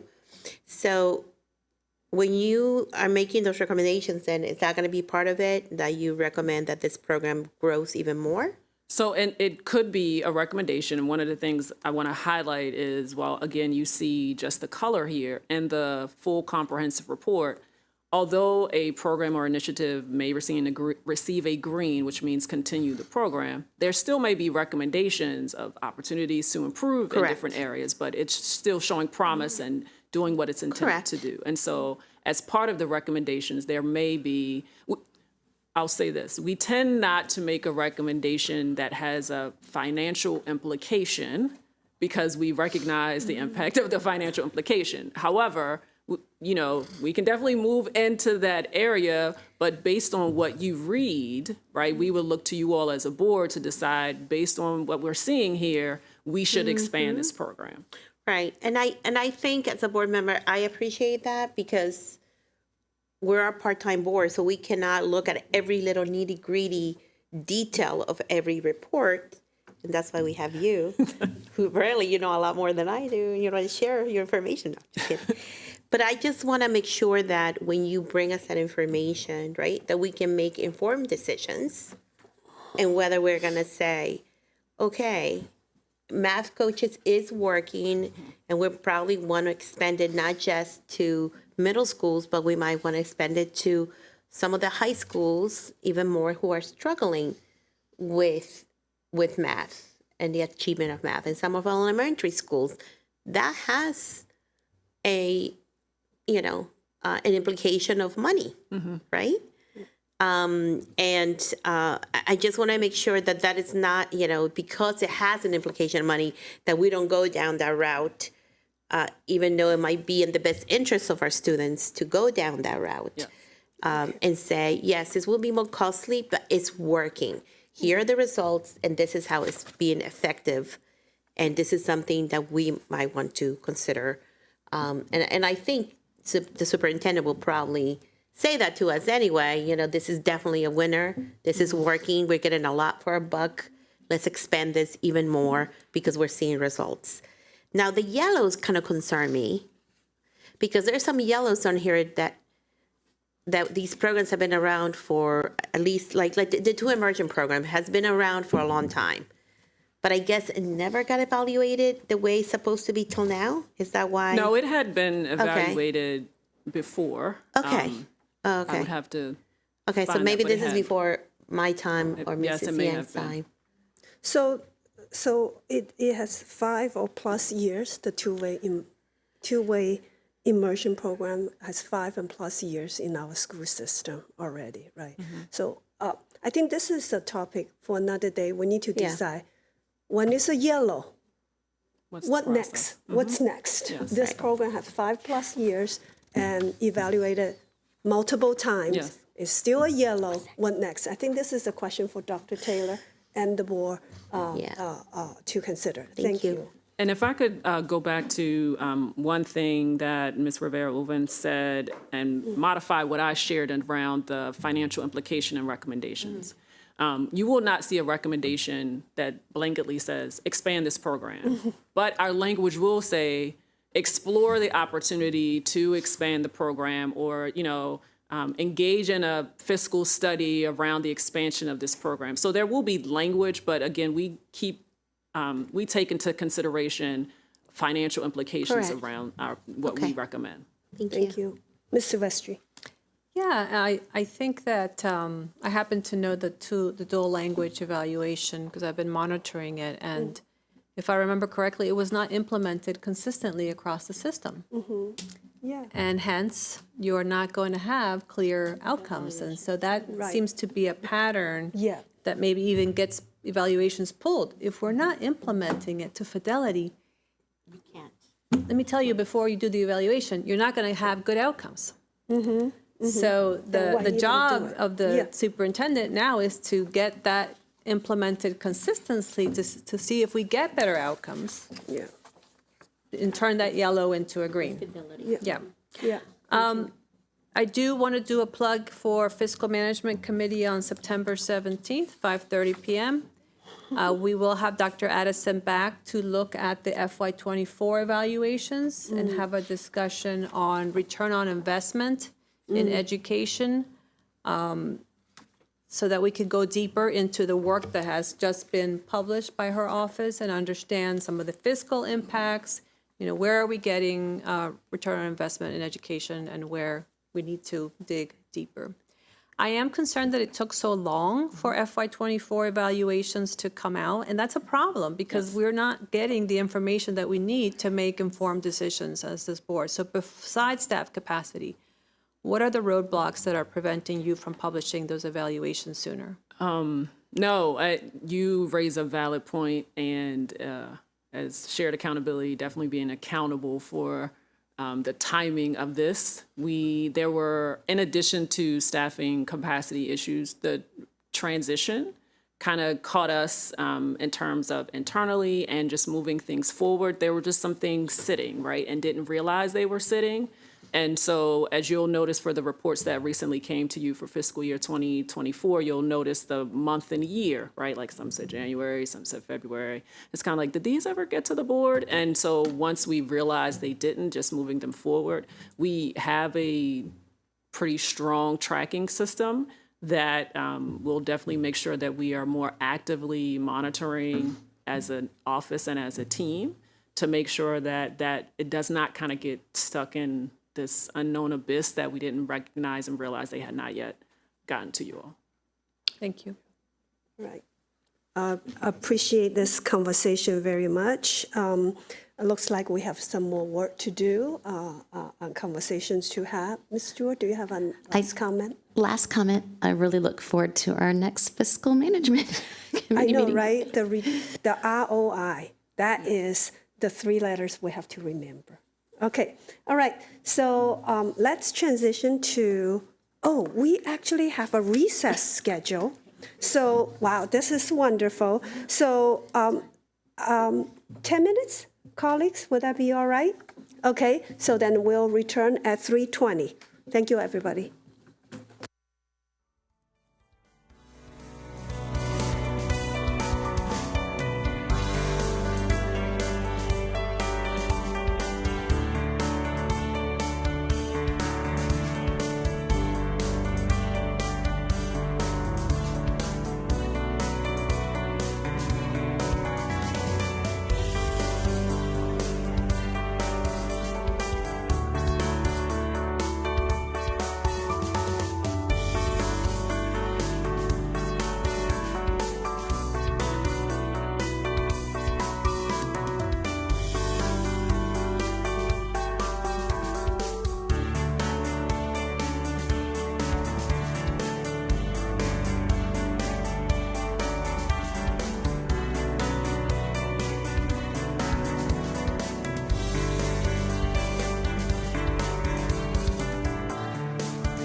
Thank you. We are back from the recess. We are also trying to achieve a little bit balance of our workload here at the board and give everybody a 10-minute recess. We're going to our next topic, which is of great interest to our community and staff and board member, is our district-wide 2025 Culture and Climate Survey results. You know, for our schools, we want it to be a welcoming, inclusive, supportive, and a good place for people to come to school and a good place for people to work. So, Dr. Taylor, please take it away. Thank you, Madam President. We've made some significant changes this year going into this school year, as well as concluding last school year. We're excited to highlight those changes and to present some data for the board's review and to talk about some of the highlights from those data. Annually, it's our intention to gather information and feedback from our students, staff, and families to better understand how our schools feel and function, not just academically, but socially and emotionally. This past spring, we launched a shorter, more focused version of the climate survey to make it easier for everyone to share their perspectives. We plan to build on this by administering the survey twice a year, not just once a year, moving forward. This work is directly tied to goal number 3 of our strategic plan to build a positive, safe, and effective learning environment for all in MCPS. And the objectives around belonging, well-being, staff support, and communication are also directly tied to this presentation. Today, you'll see a focus on areas where stakeholders indicated their emerging or significant concerns based on a tiered approach that we will describe. These results are not just data points, they are a call to action. They will help guide school improvement, inform equity efforts, and strengthen how we communicate and engage with our communities. This is part of our continuous improvement process. By listening to our community and acting on their feedback, we are working to create schools and workplaces where everyone feels valued, safe, and supported. To that point, I'm going to kick things off by passing it to Dr. Keisha Addison for round number 2 for her, as well as Dr. Moran, and we've also got Dr. Hamlet, who is also here to support as needed. Dr. Addison. Thank you. Hello again. Next slide, please. So as Dr. Taylor shared, today's presentation focuses on the successful launch of an updated, streamlined climate survey, which represents a system-wide commitment to listening to our students, staff, and families. The new version reflected collaboration across stakeholder groups and is intentionally aligned to our 2025-2030 strategic plan. This revised survey, again now shorter and more focused, is designed to increase response rates and allow for more responsive action. Beginning this school year, 2025-26, we will, as Dr. Taylor shared, administer the survey twice annually, offering a timely and ongoing measure of school and workplace climate.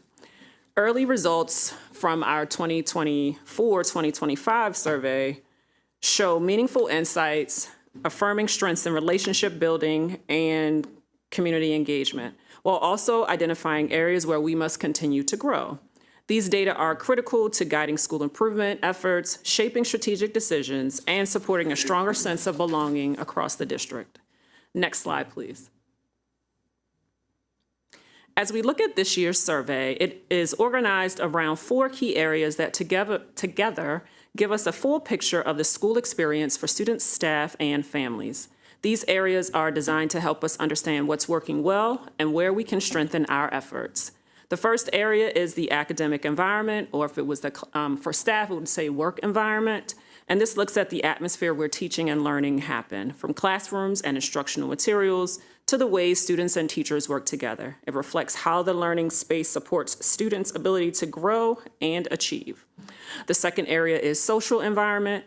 This examines the people and relationships that shape daily in our schools, students, staff, and families. It's about how everyone gets along, feels connected, and works together to create a positive and supportive school community. The third area, equity and inclusion, is a critical one. Here we are asking whether individuals feel welcomed, valued, and treated fairly, no matter their background. We want to know if the supports are in place for each person to succeed and whether our differences are respected and celebrated. The fourth focus is communication. This looks at how information is shared and whether people feel well informed and connected. Strong communication ensures everyone, students, staff, and families, are on the same page and able to contribute to a supportive school or work environment. These 4 areas are explored across respondent groups, giving us a well-rounded view from multiple perspectives. Together, they help us identify strengths and opportunities for growth as we continue to build school climates. Next slide, please. Let me begin by sharing some important changes made to the survey this year in response to feedback from last year and a desire to improve participation and usefulness. We streamlined the survey to just 10 to 15 items per respondent group. The reduction was intentional to reduce fatigue, encourage thoughtful participation, and increase overall response rates. Another key update starting in this school year is administering it twice per year, offering us a more real-time pulse on our school and work environments. This shift positions us to be more responsive and agile in addressing concerns. The 2025 survey window was from Monday, May the 12th through Monday, June the 16th, with the platform, meaning the online survey tool, being available through the end of that date to capture any final responses. We invited all staff via their MCPS email address and used a variety of outreach methods to reach students and families, including email, website links, and school-based communications. Next slide, please. As we think about the purpose of this survey, our approach has always been rooted in the belief that listening to the voices of our community is essential to the success of our schools. The design of each survey was intentional to ensure we captured meaningful feedback from those we serve. The first survey, the family survey, focused on how parents and caregivers perceive their connections with school.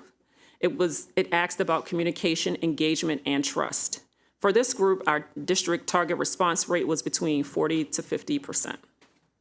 The staff survey was designed to provide a window into experiences of our employees based both in schools and in central services. We wanted to understand employee needs, expectations, and their sense of belonging. For this survey, our target response rate was 60 to 70%. The student survey, as always, was central to this effort. It allowed us to hear directly from students about school culture, their level of engagement, and their overall well-being. Here we set an ambitious target response rate of 80 to 90%. Across all three participation levels, participation levels are reflected at the bottom of the slide. Nearly 38,000 students responded, representing 44.2%. Just over 10,700 school-based staff participated, which was about 52%. Families had a lower response rate of 5.1% with 8,216 responses. And for our non-school-based staff, 1,087 responded, which was 22%. This mix of voices provides us with valuable insights. And while some response rates were lower than we hoped for, the data we collected still gives us a strong foundation to understand perceptions and guide our next steps. Next slide, please. This work, as was shared, directly aligns to the strategic plan for 2025-2030, specifically under Goal 3, Positive, Safe, and Effective Environments. Within this goal, the following objectives are supported and measured in part through the climate survey. Objective 1, which is about fostering environments of belonging and safety. Objective 2, promoting social, emotional, and physical well-being. Objective 4, development of supportive environments for staff. And Objective 11, using stakeholder input to improve systems. The updated climate survey is not just a tool, it is a strategic lever. It provides insight into how well we are progressing toward these objectives and allows us to track and improve our efforts with intentionality. Next slide, please. In preparing this presentation, we intentionally align the data we will share with the practical recommendation section of the findings. This means you will not see every survey result for every respondent group today. Instead, our focus will be on the areas that fall into the emerging concern and significant concern categories. These represent the issues that warrant the most immediate attention from a leadership and policy perspective. Now, why would we take this approach? It's evidence-based in that it matches external benchmarking and climate research. By concentrating on these priority areas, we can ensure that the discussion remains focused on what matters most, those concerns that are both significant and actionable. This approach allows us to provide you with a clear evidence-based picture of where the greatest needs exist and to connect those needs to potential solutions and resource allocation decisions. Now I'll briefly highlight a few early insights from the learning. We had some notable standouts that emerged. Students expressed strong agreement that they felt supported by at least one adult in their school. Staff shared positive feedback about collaboration within their teams, yet raised concerns around workload and recognition. Families consistently reported that they felt welcomed in their school communities. However, responses indicate the opportunities for more effective two-way communication, especially in families whose languages other than English remain a critical area of focus. These insights do not exist in isolation, and they provide a clear direction for responsive action. Next slide, please. As we begin to look at the survey items that surfaced as emerging concerns, this first set reflects areas where there is notable disagreement among our staff and caregivers. These are not yet at the significant concern level, but they indicate places where attention is needed. We see that perceptions of a positive working environment vary, with disagreement ranging from about 15 to 18% across school levels. Feedback is another area to monitor. Nearly 20% of staff across elementary, middle, and central services feel they are not receiving frequent feedback of their work.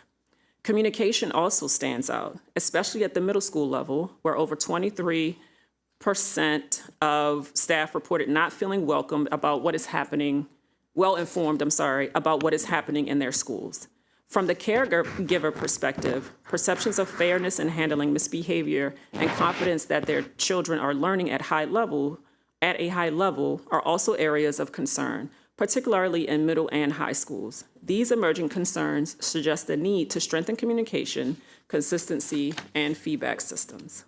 Next slide, please. This next slide continues with additional emerging concerns, particularly in our high schools and central offices. High school staff noted concerns about setting high academic standards for all students, with about 23% expressing disagreement.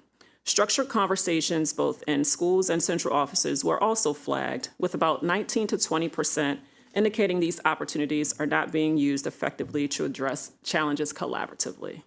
We also see some concerns in outlook and information flow. Nearly 19% of central office staff express uncertainty about their future outlook, and about 21% do not feel well informed about MCPS as a whole. Lastly, the relationships between staff and students at the middle school level drew a 21.5% disagreement rate. These findings highlight the importance of fostering clear communication, collaborative problem solving, and relationship building. Next slide, please.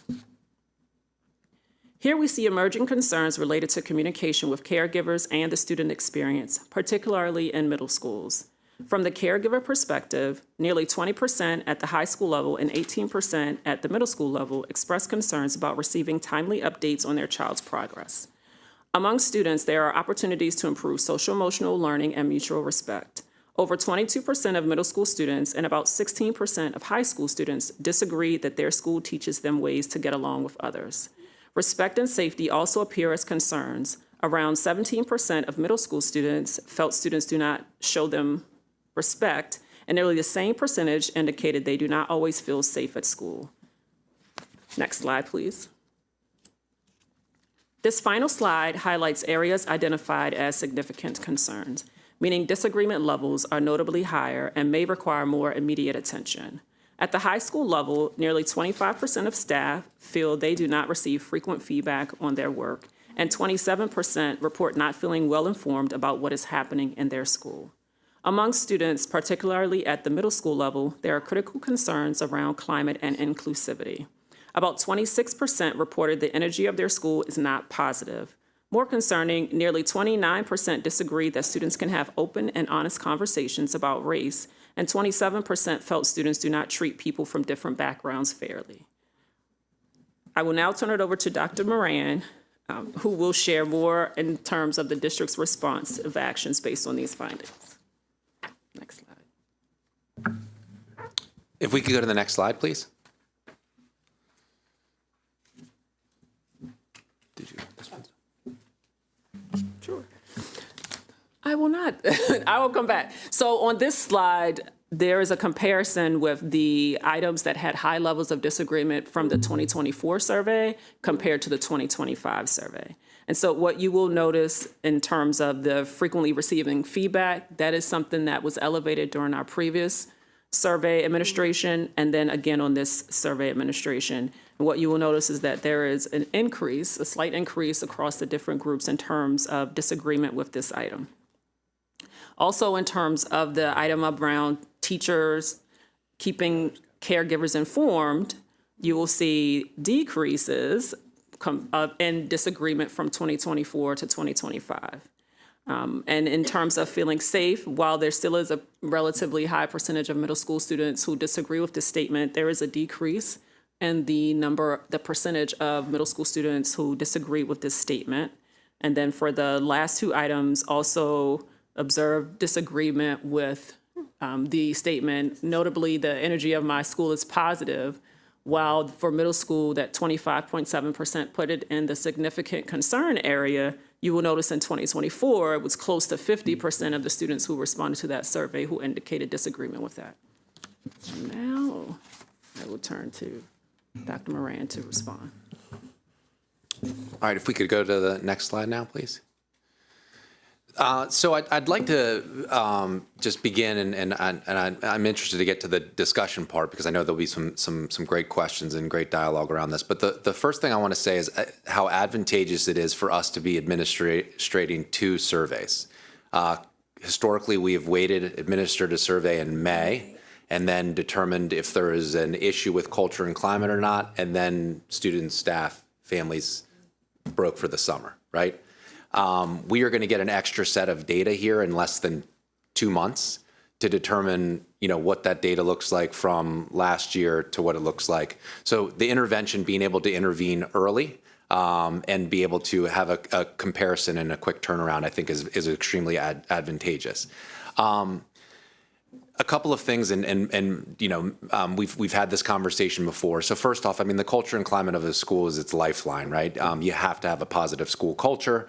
It has to be a positive place for teaching, for learning. Students need to feel safe, and all of those things correlate to academic achievement. So when we look at schools that have low culture climate results and low academic achievement, and we correlate those two things together, it raises significant concerns.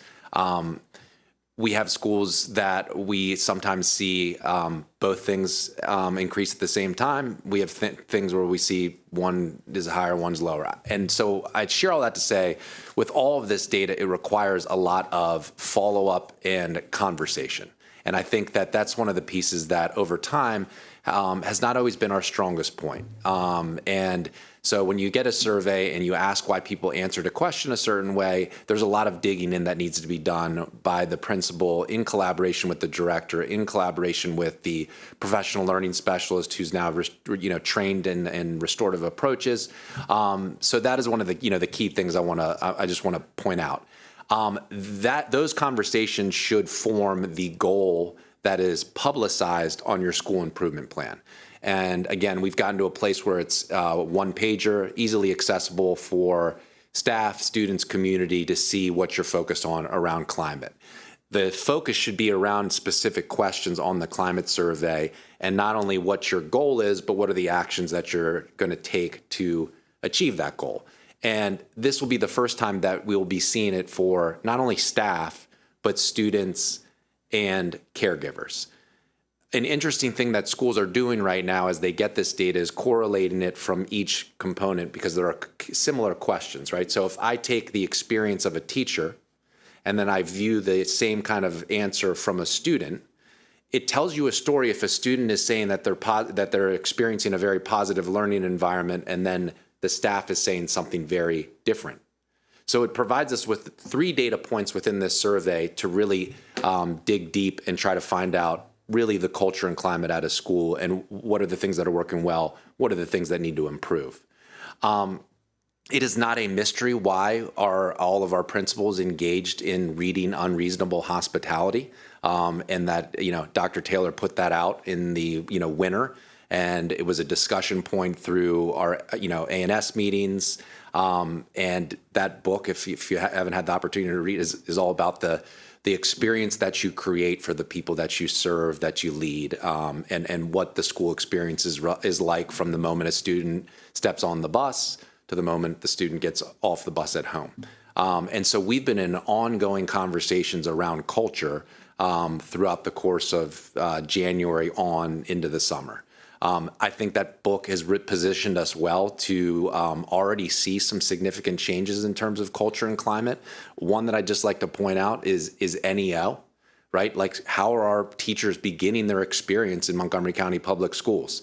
If you had an opportunity to go by NEO, it was a celebration of educators, immediate recognition, appreciation. And so you're starting your career in MCPS like that. I will tell you my experience as a teacher starting in MCPS was filling out some forms and being, said, good luck, and you were on your way. This was a very different experience. So I'd say that to say that's how teachers are starting their experience in MCPS from the moment they begin. I think we also are creating a culture of recognition that is really running rampant across our school system, where people are sharing highlights of, you have principals recognizing teachers, you have teachers recognizing other teachers, and this idea of passing recognition along and then highlighting their specific things is something that's been missing, quite frankly, from our school system for many years.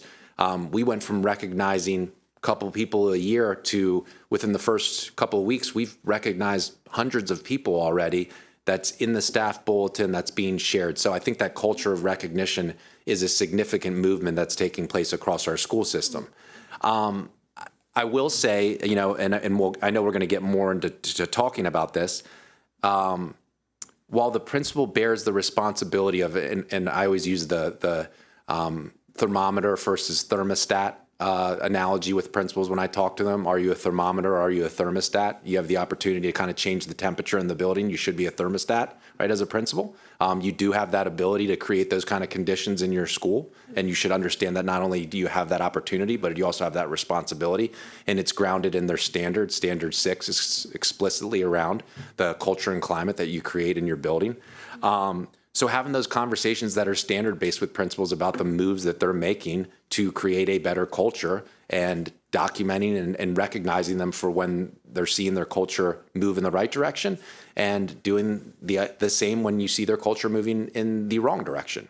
The other component I would just talk about in terms of just the actionable feedback is the importance of the utilization of the triad. I can just tell you right now that schools that have the best climate have a very strong triad team. They meet consistently, and they have not only, we have this to move from this kind of formal, we meet at the end of the month to discuss our problems, as opposed to, I come to you when there's a problem and we're able to engage in a dialogue ongoing, as opposed to waiting till these standard check-ins. Mm-hmm.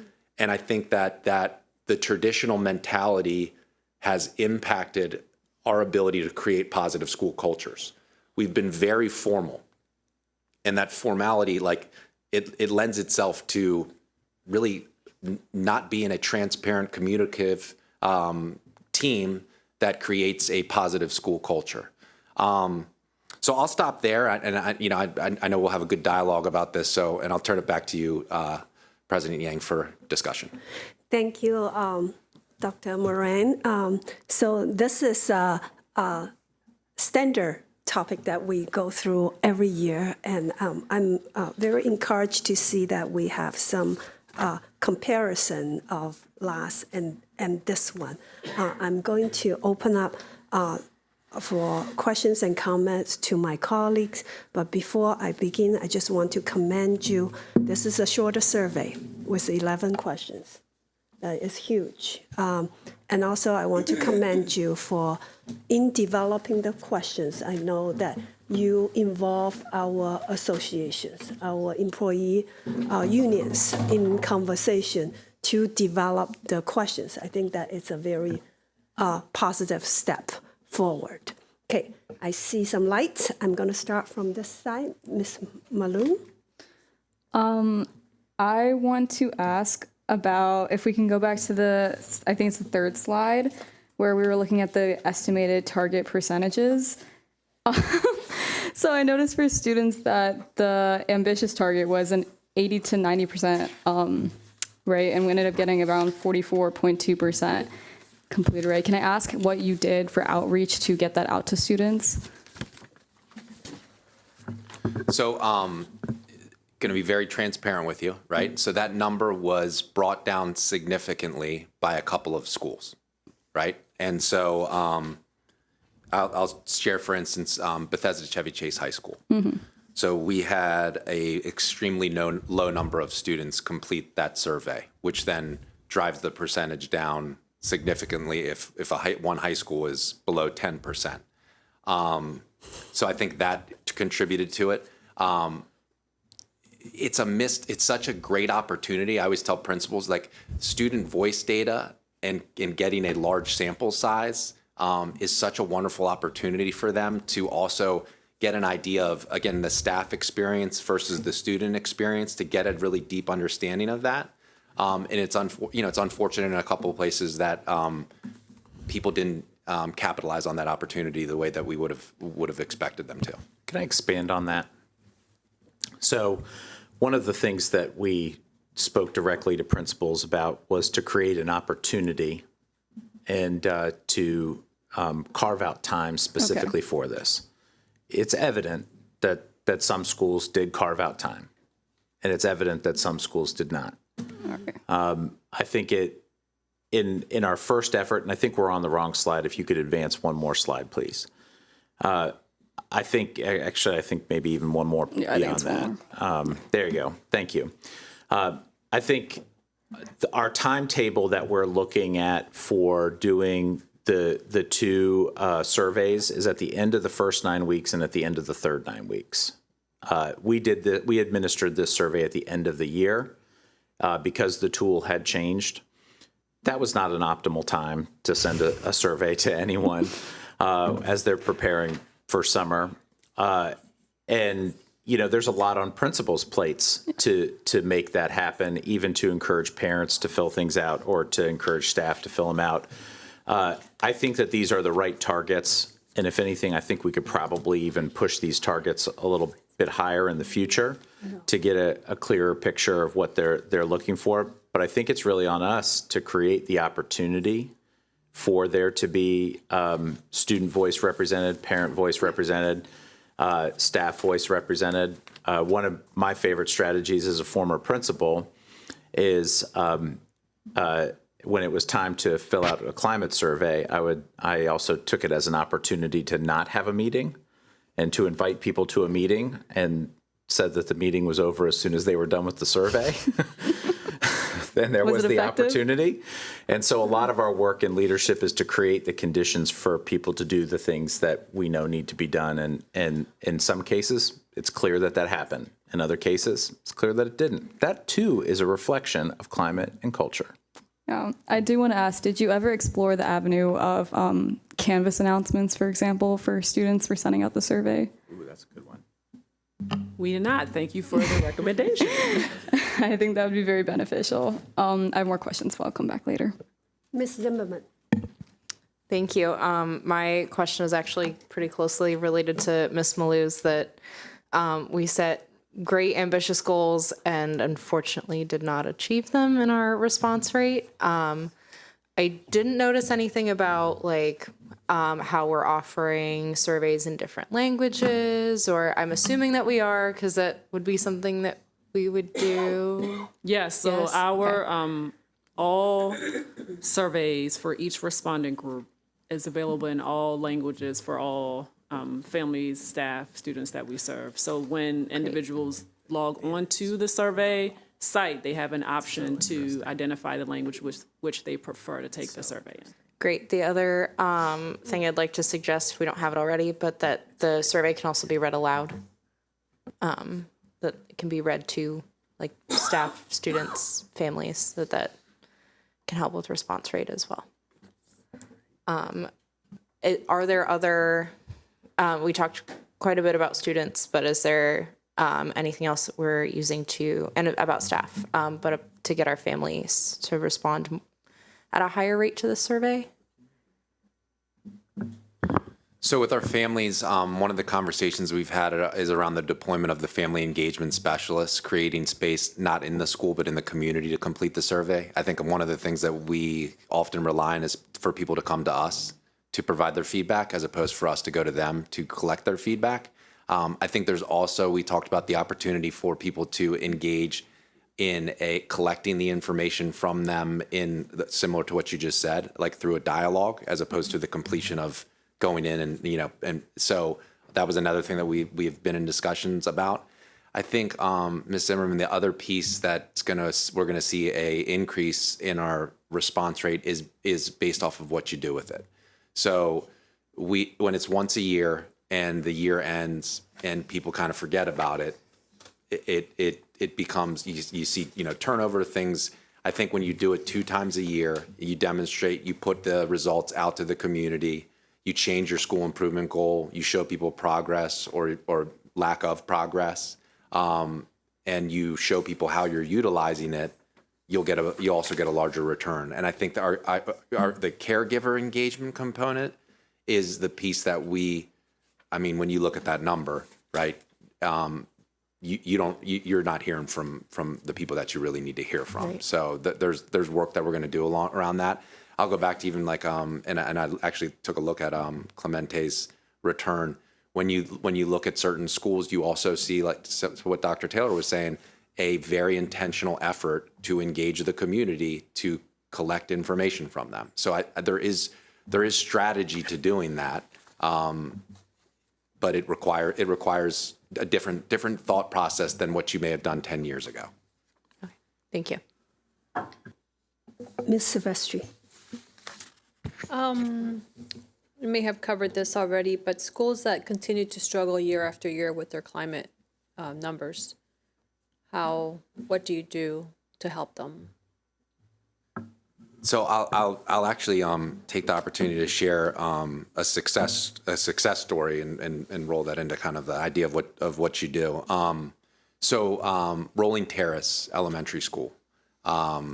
It went this last year for positive working environment from 63% all the way to 97%.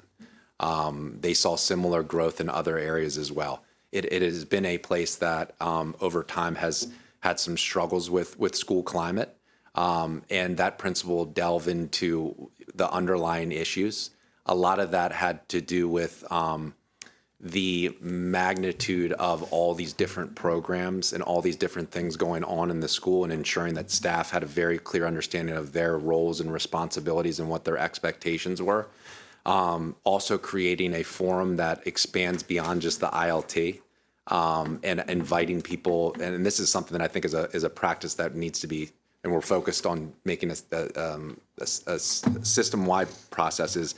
ILT meetings are not just for ILT members. Other people can join those meetings. You can establish, offsets where she had a culture and climate committee at her school that expanded beyond just the triad. She had the triad, but she also had that.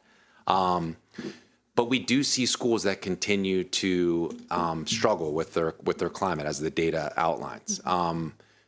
A lot of time, the change that happens sometimes is a leadership change, and you see the data change with a new principal coming in that is focused on building culture and climate. I think one of the most significant things that we've seen work that we need to duplicate is this central service support that is also provided, because a lot of times it is the staff will tell you it's the workload in certain locations and the challenges that they experience in their day-to-day, whether it's in a community with safety, security, things that are impacting, or students coming into the building and needing a higher level of social, emotional supports. So how you deploy those supports to schools, we've seen as a result of deploying, these services to schools, we've seen an increase in culture and climate in schools that have historically not had the best climate outcomes. So the idea that it's the school's responsibility alone in getting to a place where it's a collective, like the climate data in schools belonging not only just to the people inside of the school, but belonging to people in the community. Real quick, just to point out one thing, just because, and I know that Ms. Rivera-Oven has talked about this before, but one of the things, Clarksburg saw a 31% increase in their working conditions this past year. When I had a conversation, I asked her, she talked about partnerships outside of the school. Conflict resolution was something that she brought in and was a significant part of working with students. And when students have establishing better relationships, it carries over into the classroom and makes the teaching environment a more positive experience. So I think there's also opportunities to use internal and external resources. And it is part of the school improvement plan? It is part of the school improvement plan. Every school improvement plan will have a goal that is specific to this, to the climate survey, honing in on a very specific question. The staff should be a driver in determining what the focus of that question is, and where they're trying to get to, and then the action items listed for how they're going to get to that place. I think that where you see change is where people are in a constant state of a cycle of evaluating the practices in a school, not just doing these kind of almost performative checkpoints, but having ongoing conversations that, we committed to doing this. Where are we, this week, as opposed to where are we this quarter? And I recommend directors and your leadership team looking at this data, but also with staff turnover data. Yeah. To see kind of the depth of the issue. And so we actually just did look at that, and you certainly will see a correlation, right? Where people are happy, they stay, right? And many times if you even have conversations with teachers, they'll even stay and drive further to get to a place where they feel they're in a positive and productive working environment versus maybe being in close proximity to their house. So we have looked at that and definitely have seen a correlation between the two. Great, thank you. Ms. Stewart. Yes, so I'm not going to call out any particular school, but after looking at the data, we have some huge opportunities for growth in getting results, because it did seem like there might have been a timing issue or something that happened at a few of our schools that had, less than 20 students participating in the survey. So, so the goals there, you can't even tell what's going on in the school because you don't have a good data set, right? So the first lever would be just getting participation. And I presume that would be also in the school improvement plan to get more participation? Absolutely. I mean, and having conversations with principals about this, if you have 75 staff members and you have a return of 20 people who've completed a survey, you're also making decisions about what you need to do for your school culture for the other 55 people who didn't complete the survey based off of what 20 people said. So the return rate is a significant goal to have in itself, and the participation rate in some schools is high, and making the data much more valid and providing that support that's needed to that particular leadership team or principal. But then in places where it's a low return rate, it's very difficult to make determinations about the culture without providing or collecting more data. And when we can, is there a way we could get the rate of return also in the data set? Yeah. Because I have the N number, but I don't know how many kids are there. I don't know how many staff. So if you can just 80/2000, that would be helpful. For clarity, I did not mention this, but what you have is a very quick aggregate of just positive responses. Tomorrow, our public-facing website that has data for every school will include that, and it includes the breakdown for percentages for every response option. So strongly agree, neutral, strongly disagree. So that will be available, that has all of that information. That'll be very useful. Thank you. But yeah, I would love to see what other schools did who had really high rate of return. So we're not always reinventing the wheel necessarily, and seeing if some of that can be effective moving forward. Thank you.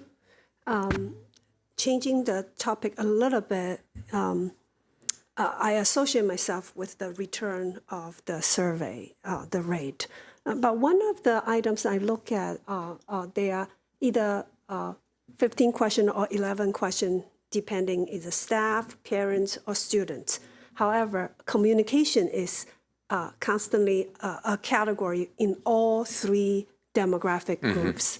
And if I do an average of all the school, and I kind of get a sense communication is one that get lower scores, tend to get a lower scores in the average of all the schools.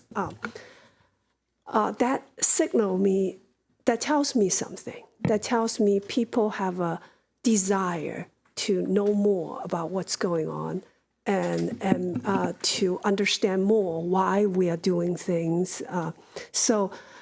With this, when you look at this data, you will work with individual school, system-wide, have you identified some areas of focus work for the system? Absolutely. So I'll go first with the students. So when posed to students around the communication issue, they referred to not necessarily not receiving information, but receiving conflicting information. And they base that off of the syllabus in their schools and them not being consistent. So one of the things that was reflected in the new grading and reporting regulation is the consistency in syllabi and principals, ensuring that they're monitoring that. So I think you're getting information, and I've heard this from our community as well, or you're getting conflicting information. So another example of that would be the standardization of what went out to communities from principals around, code of conduct, around safety and security. So setting people up with the expectations of when they should receive communication, how they're going to receive communication consistently across all of our schools. But I do think that, one of the things that we've seen already this year is the most positive feedback we've gotten in some places that we've been concerned about has been that the communication has improved. And sometimes you get into a cycle where you're only sharing, and I'd say this not in a sarcastic way, we sometimes only share bad news. We sometimes are only sending out information when there's an emergency incident, there's a medical emergency, and not sending out information about when something extremely positive happens in our school system. Last year, the first question that I asked when I looked at Watkins Mills' graduation rate exceeding 90%, and for the first time in over a decade, was have we sent that communication out to the entire community to celebrate what massive of an achievement that is?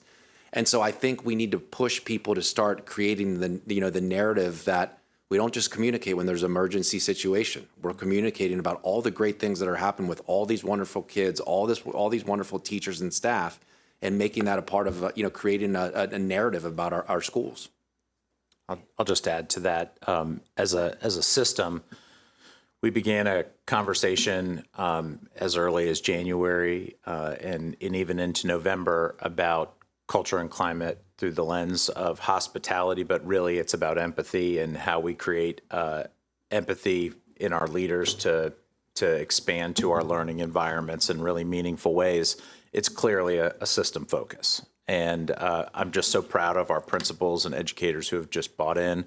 As evidenced by that, it was a very different feel for the opening of school.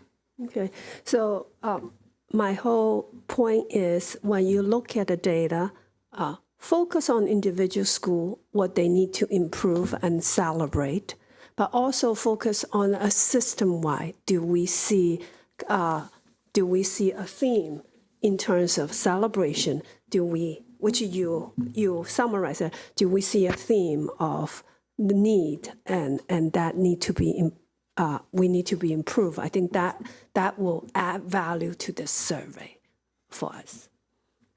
Ms. Rivera. Thank you. I cannot agree more with Dr. Moran about us being able to share also the great things that happen in our schools. I think it creates also an environment for students of pride and for the parents and so on. And, you know, when I sometimes visit schools and I stop by without calling or just saying, I just want to go say hello to one of the workers or so on. It's interesting because I observe sometimes how we are so predisposed to just resolving conflicts or having, you know, and I remember I was at a school the other day and there were some new parents to the school and they spoke Spanish and the lady said, "What is the problem?" You know, didn't say hello, welcome to the school. She was like, "What's the problem?" And I said, "There is no problem. They're new to the school," right? But I think we are so reactive to just dealing with problems that's kind of the, you know, what it has filtered in. And I think we all need to kind of be like, you know, that courtesy, I think, I don't know if it was Mr. Fargo from Wells Fargo. I think that's why they're the biggest bank. But, you know, his whole thing was like, courtesy is the root of everything we do for people. And I believe that is the thing in education and anything that we do as humans. So thank you for saying that, Mr. Moran. But I do really have some serious concerns about some of the climate survey because those responses in those schools was going to be the highlights of what they're going to try to, you know. So in schools that are in the single digits, that's what's going to set the tone, right, for looking at what's happening in the school. So you might be missing 99.9% of the population. So I think that's what's concerning to me. I hope that your team can get to the bottom of it, can work with folks. I think surveys in different communities are seen differently as well. I'd be interested to know. I know we have them in different languages. I would like to know, and I couldn't find it on board docs, how many of those surveys, especially by our parents and students, were filled out in different languages. Just because we are the most diverse school system in the country. And I would like it to know by geography, like, you know, in the Up County, East County, Down County, because I think that's really important.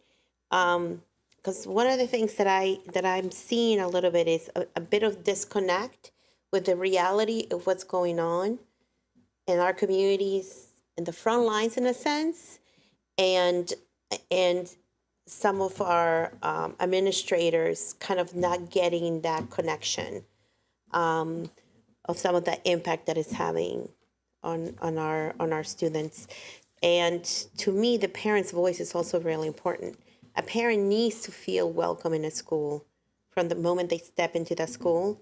A child needs to feel welcome in that school. That's why I love that slogan, "You belong here." It was simple, but it was so powerful. And that's how I want every kid to feel. But when I look at these surveys and I see single-digit schools, that to me is a red flag. It's a huge red flag that we're missing that connection. When we have schools with thousands of students and you only have single digits, that's not even your PTA. Literally, that's not even your PTA membership.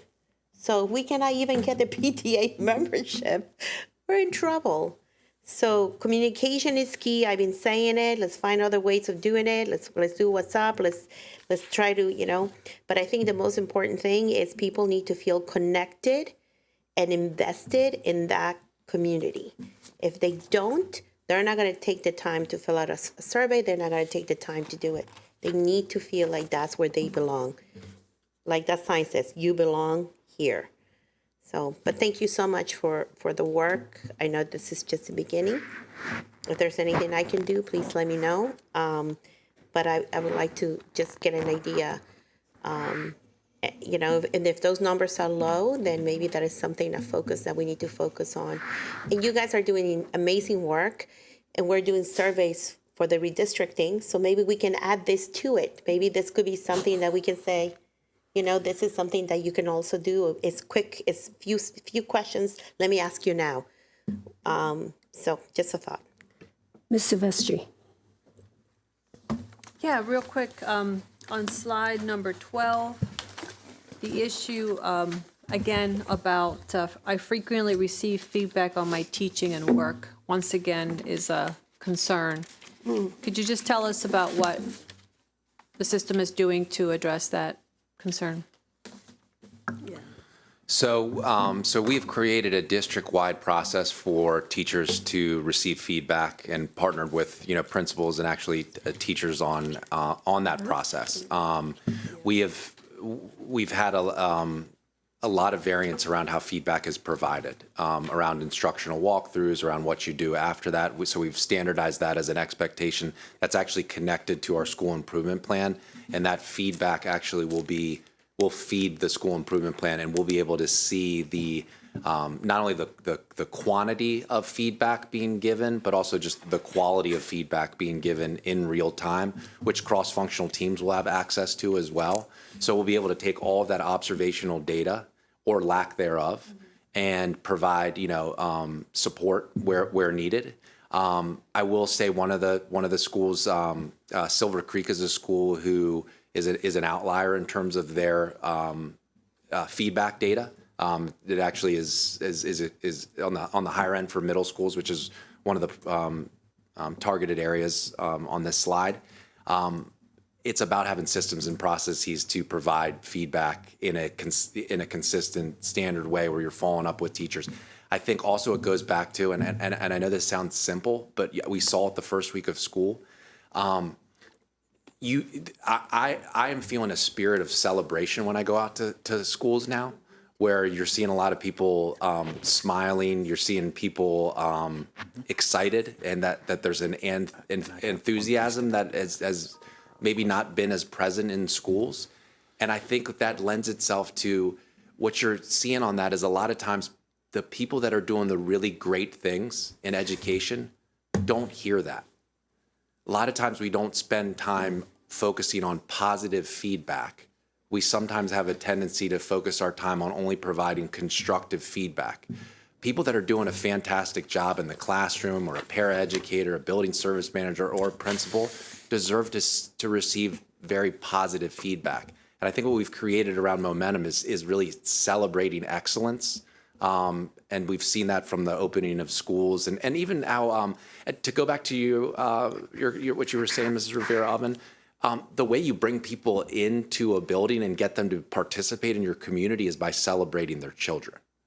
So it's not about a meeting. It's about what things like, a back to school bash. I was there. There were hundreds of parents there, extremely diverse, very inviting. Same with Clemente and the things that they've done. And that's how you get people to participate from the caregiver level. So I'm going to add one piece of context. Looking at this is not new. This was present in previous year's data as well. Okay.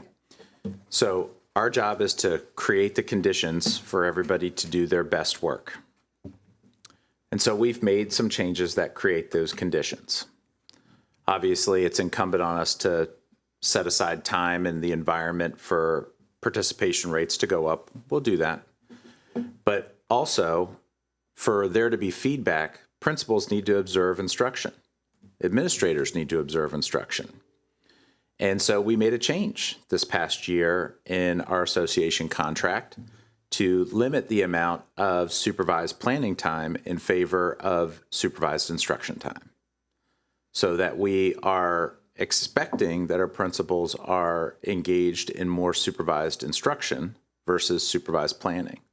So that is an artifact of us making a conscious decision to provide a response to what our educators are looking for. And so we have to create the conditions for those things to happen. We also firmly believe that greater educator autonomy during the planning time will also generate different and better results. And that's a big part of that too. But what our educators seem to want to benefit from most is more direct feedback. And so we have to create the opportunity for that to happen. It's not going to happen organically. Thank you. Ms. Zimmerman. Thank you. Relating to that and sticking with this slide, looking at our results for really the last three, the overall I feel safe at school. At my school, students treat people from different races, ethnicities, and cultures fairly. The energy of my school is positive. Our middle schoolers seem to be struggling. I think all of us up here could say that that's likely some age and stage situation, but relating to what Dr. Taylor is just saying, I'm looking forward to us creating the conditions that this data comes back more positively, as we've seen. We haven't seen that trend yet. Yeah. Right. Ms. Stewart? I did see one good trend. I think the energy of my school is positive. It's going in the right direction. Yes, it went from 47.9 to 25.7. So Yeah. I'd like to lift that up. But what I would love to see is for our outliers to see actionable items at some point as a follow-up. And then it could be both ways, right? Like, oh, this is the commonality in these schools that were outliers at the top end, and this is some commonalities at the schools at the bottom. And so then we can see if we can, implement some strategies to improve and see if they work and check in. That would be great. My last question is, for school that for over 5 years, if I say, give an example, a school for over 5 years, things have not moved, or 3 years, things have not moved, especially the energy of my school is positive, right, that line. This is the word, accountability. What are we doing in terms of accountability? So we have a process that has been utilized in several instances, and I've utilized it myself, of where we go into the school as a director and invite people to come in and share their experiences. We ask them, just 3 questions, allow them to talk, take notes, collect themes based off of, what the entire staff shares. Share those with the leadership. Leadership then takes those themes and shares them with the entire staff and develops a very specific action plan that then they are accountable for implementing. And leaders across the building are accountable for them implementing, and use that as an evaluation tool to determine if we're able to move that climate in the direction that it needs to go. So that's one tool that we've utilized and seen positive results from. So there's a couple other ads that I'll throw in the mix there. We are in the process of looking at our employee evaluation instruments and the data that moves levers in our employee evaluation instrument.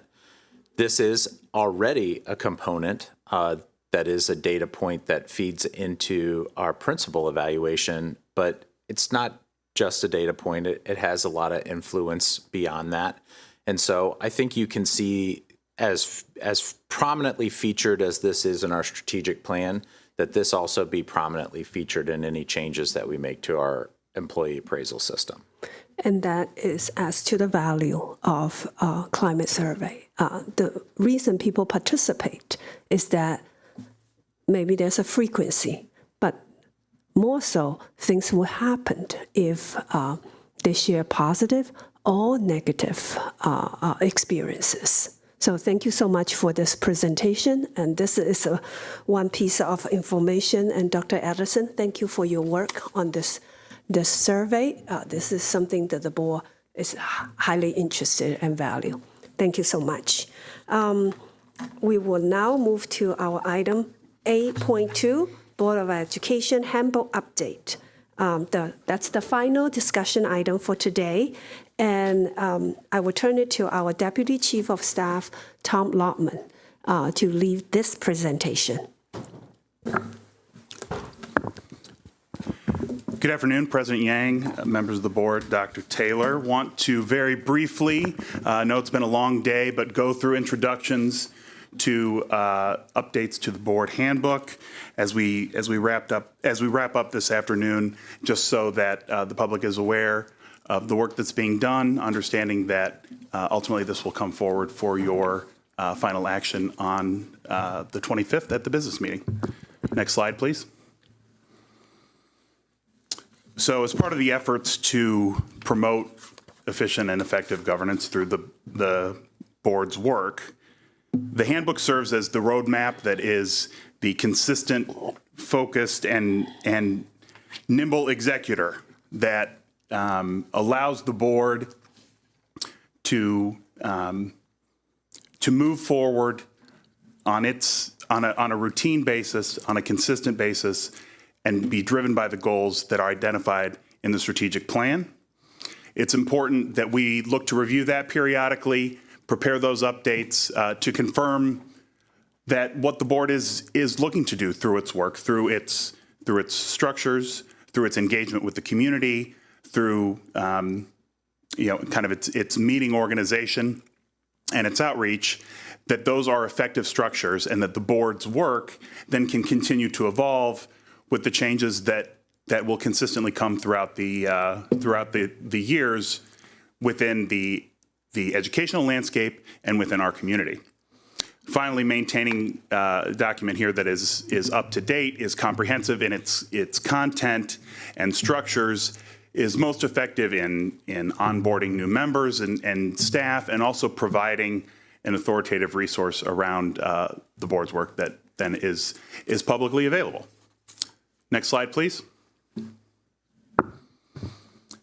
So what the handbook provides for board members, for staff, students, and the public is transparent and accessible information regarding the board's work, their responsibilities, their authority, and their operations. The most recent comprehensive update that was done to the handbook was completed in February of 2021. That was a very different time. As we all know, we were really at the height of the pandemic.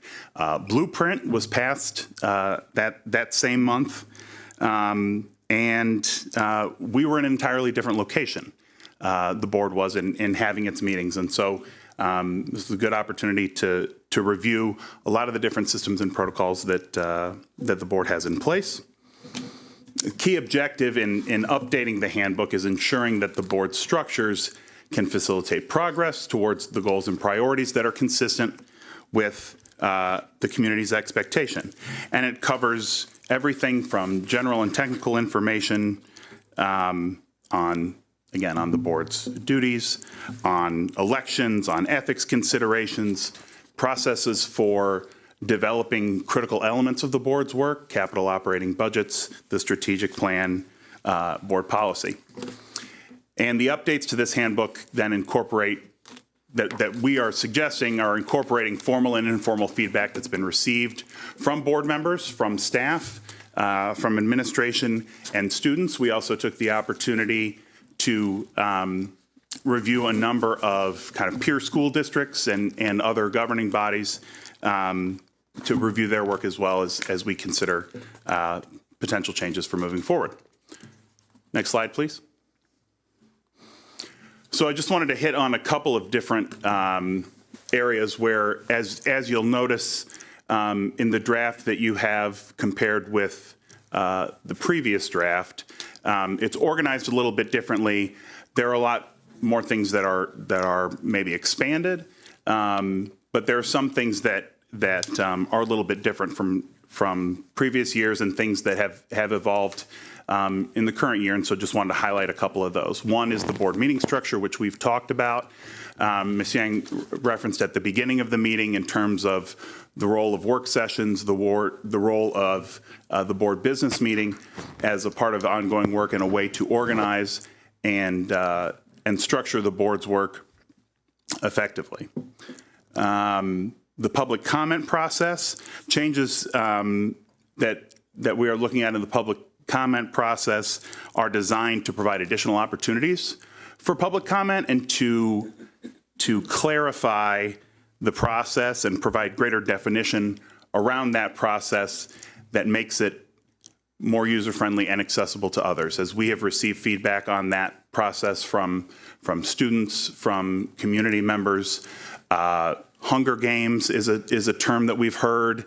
And I think we're trying to make sure that, as Dr. Taylor was referencing in the prior presentation, creating the conditions for people to engage effectively with the work. And so that's part of the changes that we're looking to implement moving forward as part of these updates. In terms of board committees, just adding more history and definition around the specific charges of the board committee work, both the current standing committees as well as advisory committees that are currently in place. Some timelines for annual processes have been included, such as budget adoptions. Other opportunities can be considered development of the calendar, the board's priority meetings and items, those kinds of things. There are a number of technical updates that were added to confirm legal references and make sure that items that were perhaps had become obsolete around the number of telephone lines that need to be in the boardroom and those kinds of things were updated. And then just expanded some general information in the handbook around the board's the history of the board and its members are now are all included in there. The board's shared commitments and norms are included in there. There's now a description about this particular boardroom and the dedication that we recently undertook and recognition of Pat O'Neill. Next slide, please. So in terms of next steps, finalizing the content and the design elements, we're working closely with the EGPS team on that. Appreciate their support in that work. Going to be working with them on that over the next couple weeks, again, with the intention of bringing this forward to the board for action and approval on September 25th. Developing public communication around substantive changes to structures and processes that have a high level of public engagement. So part of what we would be looking to do is have drafted communication around some of the changes that would be, presumably approved in the board's action on September 25th and have that ready to go to be able to message out consistent with that approval that would primarily revolve around the public comment process because that is the highest level of engagement that we have. Posting the approved handbook to the board's website. We will also plan to have printed copies available. I think the term that was used, there's a little bit of a different format and structure for that. It will be the board's own pocket constitution that will be available. We would have here in the office. And then longer term, kind of conducting as a part of our annual work, a summer review of the handbook to identify if there are updates that we need to continue to consider to ensure that the board is most effective in its work. So with that kind of overview, if there are any particular questions, I'd be glad to entertain those now. Board member, any comments or questions? Seeing none, thank you so much for your presentation. We look forward for voting on this item and that govern our work coming up in next meeting. I think the last item on the agenda is adjournment. And can I have a motion to adjourn? Motion to adjourn. Second. There's a motion and a second. We have covered some really big topic, opening of the school and climate survey. So anyone objections? Okay, a motion and a second. All right, all in favor, please raise your hand. All right, that's unanimous with those present. Thank you, everyone, for joining us today. Okay.